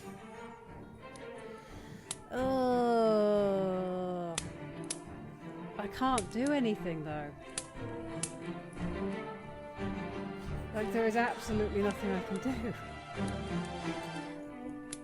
Up to you. Do you think you're out of mortal peril yet? Run and hide. God, no. Best thing. if Corzin loses concentration, that thing's back. And Corzin's visible. I will down the healing potion that Fee gave me because I don't know what else I can do. Okay. All right. Otherwise, just staying hidden, moving to a different hiding place. I want to move towards the other warehouse that I now suspect is full of fire starters. Okay. But keeping cover and trying to look for any sign there are people in there. You take cover by the entrance out of this one, which is not far from where Celestia is hiding. Give me a perception check. 7. Can't tell without going I don't know why I bother looking for anything ever. Oh. Okay. All right. Initiative count 20. 2 things happen. The first thing that happens is... Oh, for fuck's sake! You see the bead of light shooting from the far shore. They don't seem to know where you are, but they might be trying to keep. But they're definitely trying to bait you because the siege fireball careens through and through the wall of the dry docks, the huge doors that cover the outside. With a blast of flame, the doors are splintered aside, now producing a clear hole for someone to fire at the Kraken's Bane with fireballs. Also, the structure itself is now on fire. The Kraken's Bane itself has not yet taken any additional fire damage, though. But the building is now on fire on one end. However, a moment later, you look fearing more cannon attacks, wondering how they managed to reload in time. The muzzle flashes aren't from that side of the river. You hear the sound of whistling, and you see cannonballs fired from the battery smash into the pier on the opposite side of the river. It's hard to fire in the darkness, but you do hear shouts and screams. It seems they managed to connect with something at least, and that's no longer a safe position for them to keep firing from. Good shooting, Alton. Okay, that brings us to the end of initiative count 20. Corzin. Alright, so I've got the murder ball right next to me. Yep, murder ball is in front of you. You and are I'm on visible. the street. You're on the street, you are visible. There is another murder ball spouting poisonous gas, which has not yet found you because you only just became visible. And Right. You're focusing on containing a terrifying elemental. Yes, okay. So I'm going to use my action to disengage. Yep. Nice. And I am going to run kind of parallel to where the warehouse across the street from us is, because if I've got it right in my head, Yep. it's on the opposite side of the road. Yep. So you can basically, I mean, from where you are, you can even reach the doors. Like, Great. Okay, so they're the big sort of double doors at the front, they isn't are. it? Okay, I'm going to see if they open. okay, you run over, and with 5 feet, and actually, you know what? Are you going to try and like open them, or are you going to try and just like ram into them? If they... I mean, do they open outwards or inwards? Because it opens onto a busy street inwards. Inwards. Okay, I'm just going to push them for the... so let's Push? see if they are just open. There's like a little halfling luck. Roll a little luck check. Okay. Let's see. That's a 3. You shove.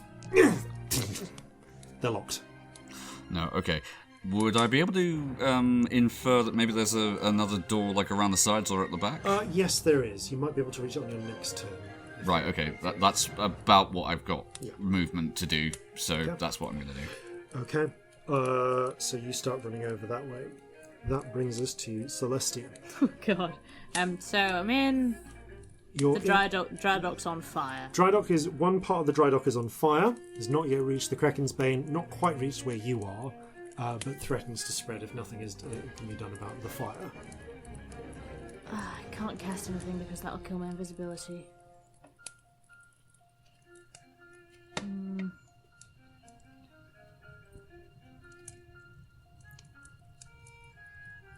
Ooh. I don't know what to do at all. How far is the water from the warehouse? Oh, it's right outside, like 10 feet. Okay. Like you could just dive into it with your movement. I might... But the warehouse. Oh, from the warehouse. Go to the water. Across the water. Also 10 feet. Like, it's literally like... that was what they're I was both on the picturing. waterfront, so yeah. So I think for now I might actually take Vig's suggestion and get in the water. Okay. Try and keep an eye out on the warehouse. But Okay, you want to dive into hide the in water the water. in front of the warehouse. Got it? Yeah. Okay, you run out whole... Preferably with some... Is there cover? there is the water was cover, frankly. Well, Yeah. does that count? Yeah. Cool. Yeah, I'll do that. And you just dive in. Give me a stealth check for your swan I mean, dive. I don't like do a fancy dive. Well, it's more for actually. your ability to jump in without causing a big splash. Yeah, and yeah, attention. Stealth was that? Yep. 15. Okay, you slip. You get to the edge, drop down with a small, get into the water, and trusting to your water breathing, just like hold under the water and hide. Okay. The two murder balls are going to act now. They both have a visible target.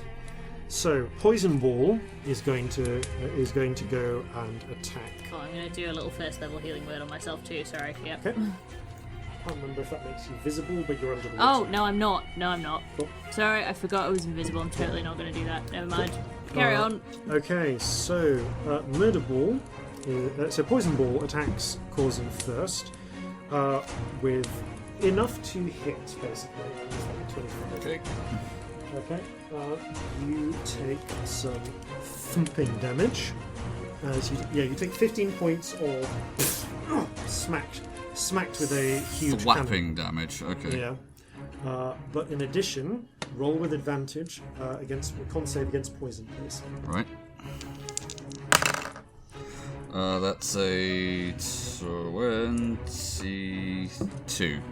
Yeah, you're probably going to be okay. 17, 19 halved to 9, halved again to 4 points of poison damage from poison 4 ball. points of poison damage. Okay. Whereas orbital ball is going to attempt to hit you with its many little selves. Okay. So that's one crit, one hit, one natural one. We'll say that one of the pieces just smashes itself out of existence. Do I have to roll against the wall. concentration for every attack that hits me? No, I'm going to say against the total damage. Okay. Fuck. Alright. Up to you. I can do either. You know Your what? odds- your odds I'll are- take one roll over many. Your odds are probably better there. Yep. Okay. Did you use your inspiration? I have not, and I am thinking I might, you know? You can on this. Yeah, it's not been 10 minutes. It's definitely not. It's not been 10 minutes, no. Okay, so 2 crits, 5 hits. One of down those. But you Anyway. physically can make this concentration check. We'll find out. So, so those 5 hits are all with D4s, though. So it's not actually as bad as it could be. So 4, 9. Okay, 10 for those. 14. And then there's the hit, which was the main smack. Oh boy. Okay. So that becomes...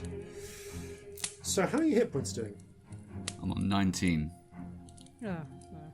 Yeah, that's not going to do it.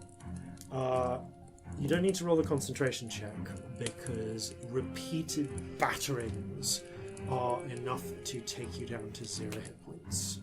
Yeah, I was on 23 before, but yep. Yeah. They rolled 36 total damage. Fuck. Yeah. I'm going to say that the swirling pieces grab you, drag you up along the wall, and the main cannon wall, smacks into you, knocking the wind out of you. You sound. Does it smacking into me and thus smacking me into the door open the door? Yes, it does. The door splinters open behind you. Well, progress. You find a. Well, you don't find, but those who can see in, which I think is Celestia and Scamp just about, can see a seemingly empty warehouse full of large crates. There are winches, there are cranes and things. Lots of potential cover in there, but no like ring of obvious wizards that you can see. However, Corzin, you are smashed through the door, and consequently are now kind of being like hit the ground and are bleeding out. Which means your concentration drops. Yeah. The octopus trying to hold in the rift can no longer do it without your strength, and the spirit blossoms back into existence, the spell reforming its body around you. Shit. Okay. You see the dragon-like spirit turn and regard Corzin as if it's about to I'm in the warehouse now. It's way up. It's wouldn't got, necessarily it's got see a me, flight would it? speed. It can, and it can see, but it was already shooting down to where you were when you finished it. It drops down to see you, and begins swoops down as if to finish you off. When you hear a voice call out, "Hey, shithead!" And Vig brings up a blunderbuss from its hiding position. Yes. And fires a slug shot at it. Surprise.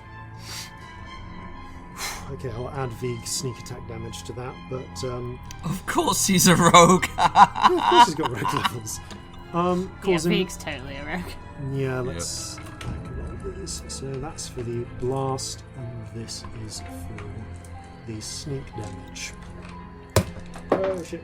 I've never seen that D6 again. No, do you need a D6? That's alright, I can replace this. So, 18... 4d6, we hardly knew you. 20... It's one of my nice ones as well. I'll find it later. It'll be around. 27, 30... Okay, Vig does 33 points of damage. Yes. Oh, Vig. yes. Because Vig is surprisingly good at sneak attacks. So it's 36 out of that crazy amount of damage. But he does smack it in the body and seem to disrupt its form for a moment. It turns to regard him. Yeah, there's more where that came from. And he runs and attempts to hide again behind some other cover. Cool. Does well. None of you can see. Double dash. Oh yeah.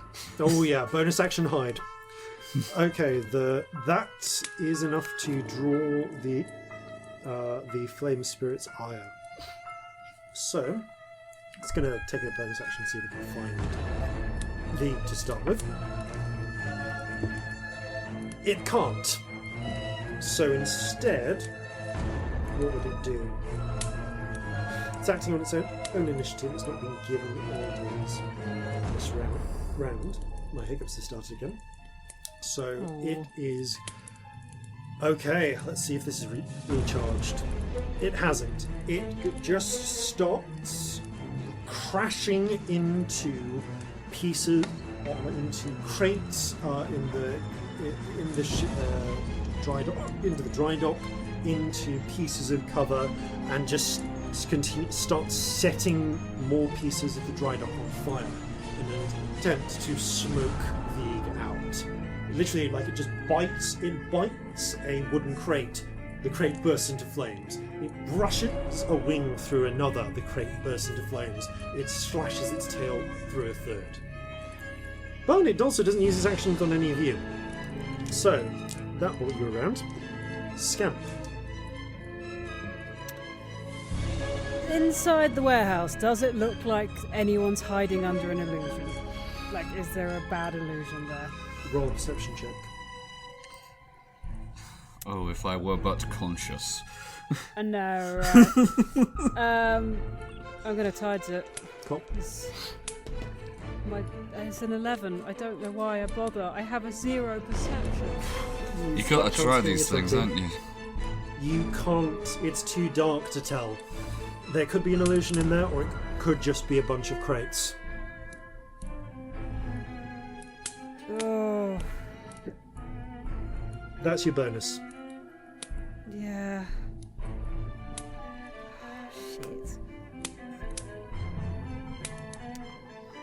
I'm gonna get us out of sight. I'm gonna run over to Corzin and use my last 4th level spell and dimension doors to underwater. Okay. You just pick a Quite point. deeply underwater. You just pick a point near the base of the river, grab hold of Corzin, and Celestia. Unconscious and underwater is not a good combination. You don't have You've got water You breathing. got water breathing in Yeah. That's true, actually. Yeah. You're actually not Like, doing it's too not bad. pleasant, but you're fine. Yeah. I have no healing that is a bonus action though, so in order, anything I do would... All I've got is spells. I can't reveal myself and wake you up in the middle of a road. Okay. So Celestia, you can't directly see them at the point this happens, but a moment later you hear a splash as a bunch of water just lands, spilling out of the warehouse. Hang on. So, water out of the warehouse. Yeah.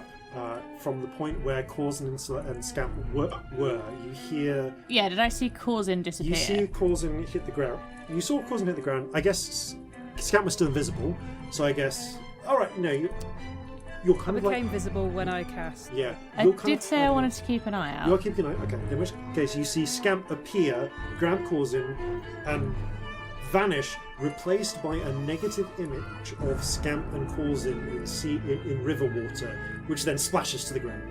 Oh, interesting. That implies some weird stuff. Anyway. It's worrying. It's That's really so worrying. weird. Okay, that's good. Right, and I can't see anyone. There's this big scary bastard thing. You can't. By the way, Corzin, roll a death saving throw. Death saving throw, okay.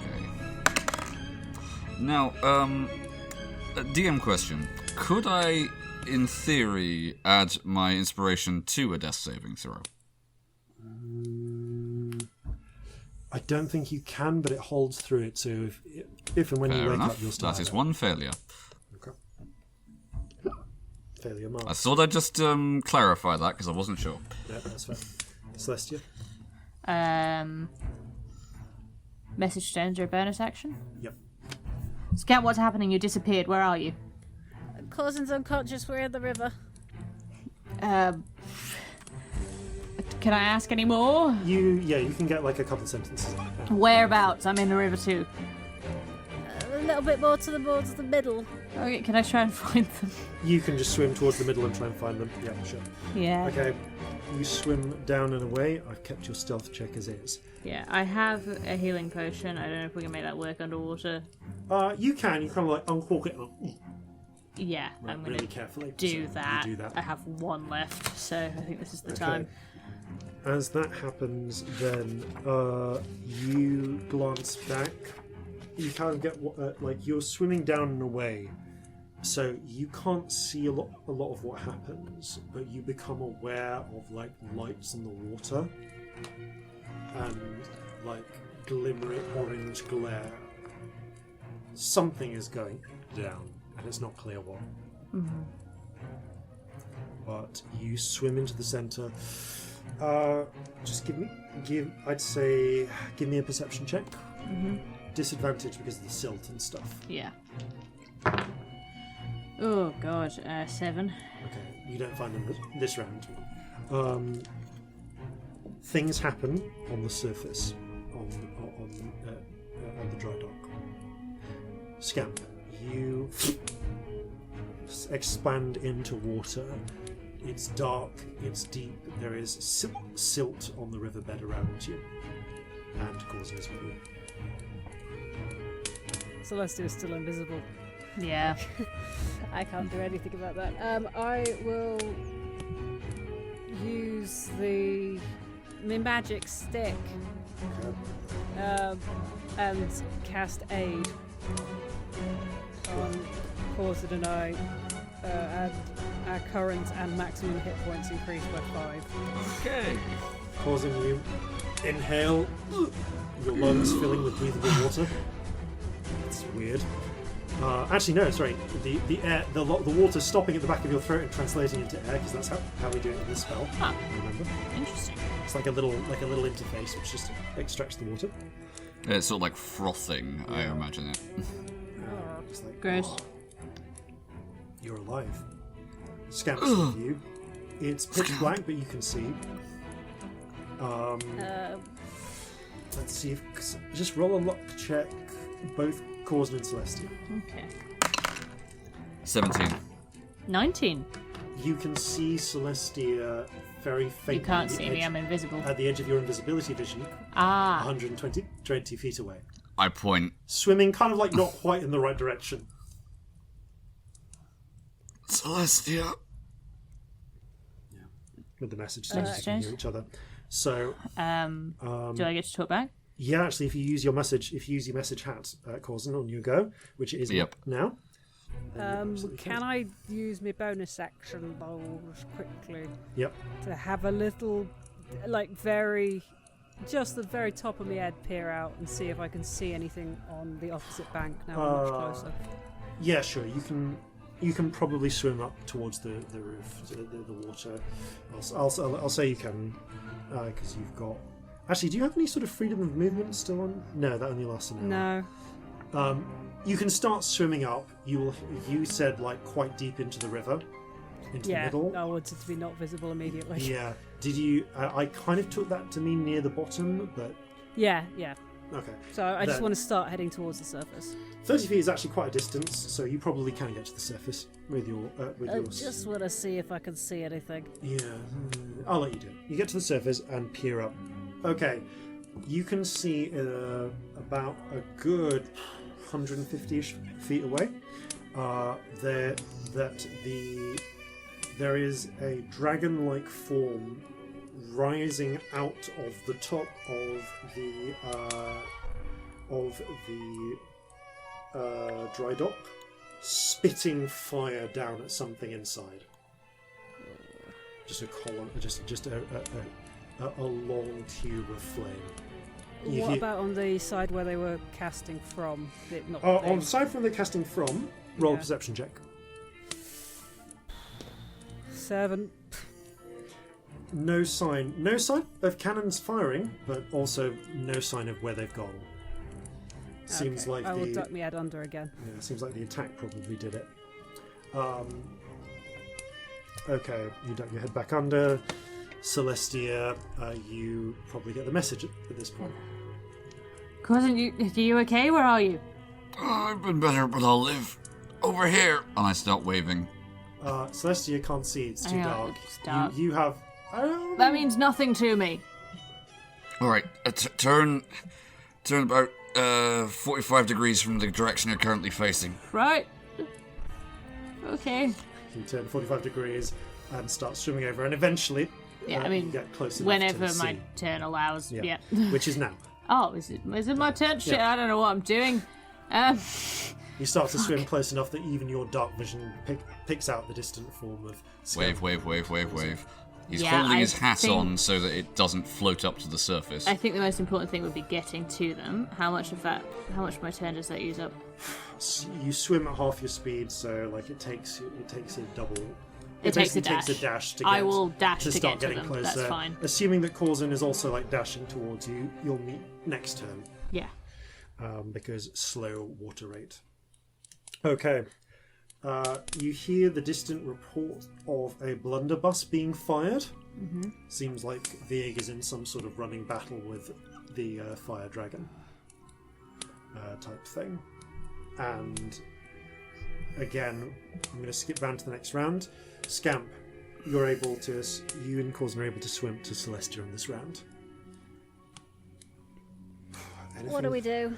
I don't know what we can do. There's too much up there for us to do much. The fire starters are close. Yes, but there's a lot of them and they have some really fucking big spells. And we've got to keep them searching for us as long as we can. I mean, if I knew where they were, I could try confusion or something, but... That'll work, if you can get to them. I mean, if they could be under an illusion in the warehouse, or they could be somewhere entirely different. Yeah. But that is a good spot to hide in. It is, it's where I'd hide.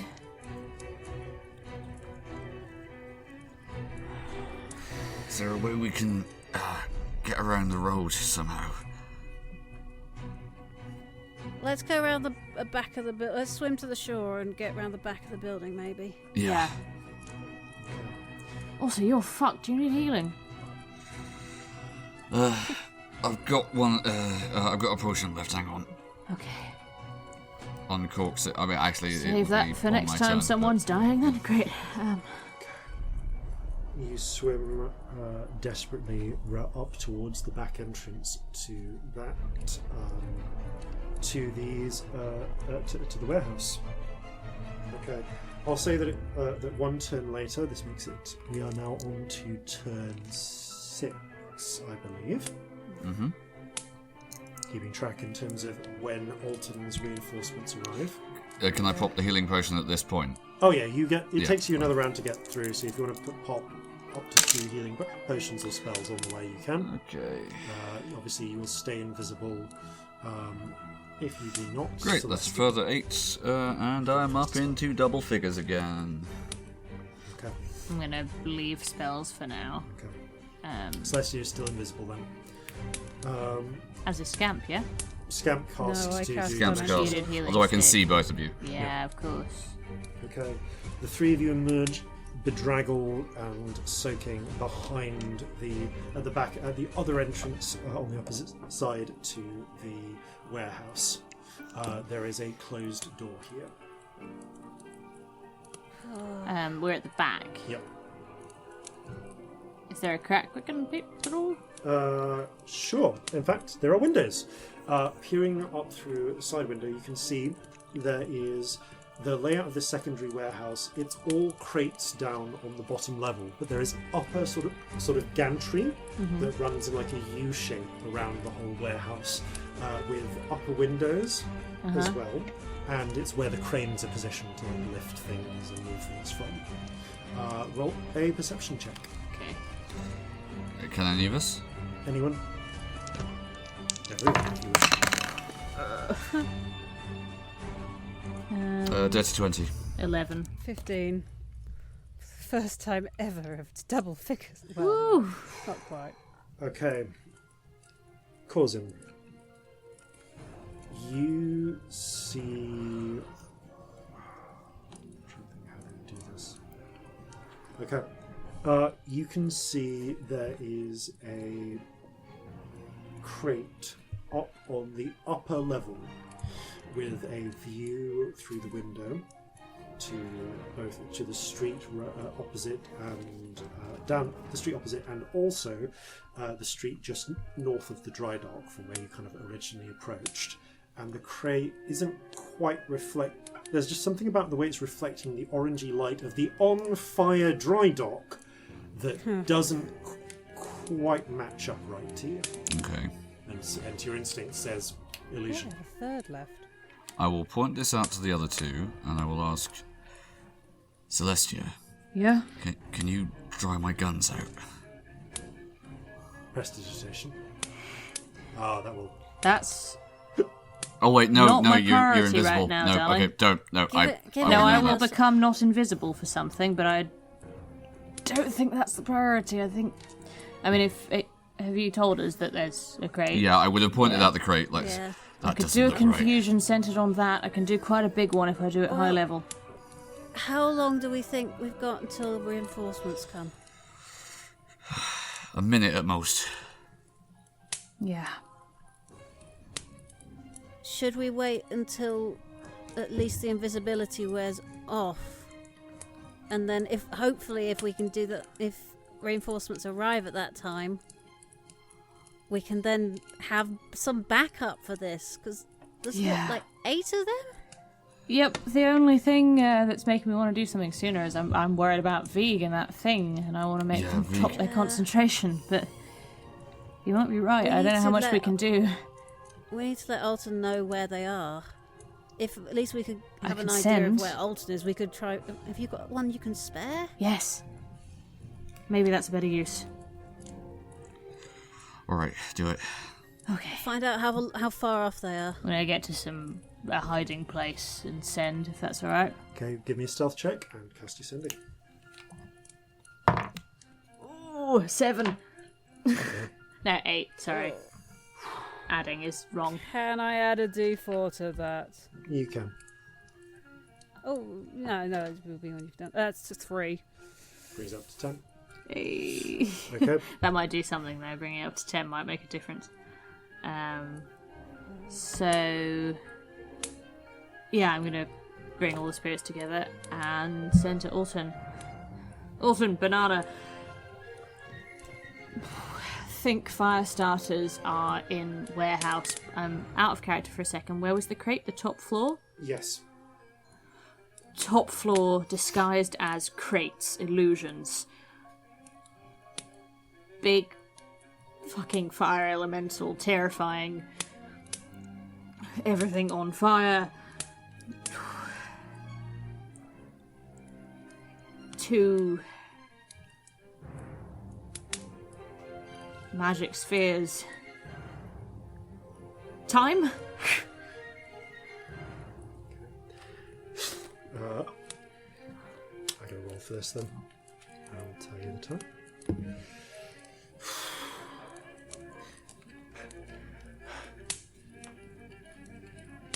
Alton, oxen. Maybe 30 seconds? We'll try and ring round them. See if we can catch them in a siege. Troops will be on site. Okay, about 30 seconds. Okay, well, we need a couple of seconds for you to dry out Corzin's guns now you're visible. Yes, Okay, so I'm keeping a record of how many rounds go by. So this will take us into round 7. Uh-huh. You hear from the opposite side of this building, like, come on, have a go if you think you're hard enough. Shit. That's the result of that round. Can I send again? I mean, Next round. Yeah. Well, I was going to say this round 7 begins. Scamp. Anything you want to do? What are we doing? Are we going for it? Are we waiting? Can we hold them for 30 seconds? If I can get a confusion off, we might be able to do something. I mean, it's up to a minute. Okay. How far away is this crate? Okay. The crate is inside the building, on the opposite side of the building. So you are, as the crow flies. Okay, this thing is like 40 feet up. Quick Pythagoras. You're like 120 feet as the crow flies from the window you're peering through. How close do you need to be for your confusion? 90 feet. Then you need to get into the building and like a good 30 feet closer along the factory floor. Could I do it with my movement? You can if the door is open. Yeah. Or I guess if you barrel through the window, you can do that with 30 feet. Yeah. I'm really worried about Vig. Yeah, so am I. Okay, let's go. I will cast slow on that crate. And with that, you know what? You're coming into a whole new fight here, and so as you look in and you see the figures up above, and prepare to fucking attack them like maniacs. We're going to start round 7 of this fight with Scamp next time. Thank you all very much for playing. Thank you all very much for listening. And farewell for now. Fair seas and natural 20s. Farewell from all of us here at Flintlocks and Fireballs. Fair seas and natural 20s.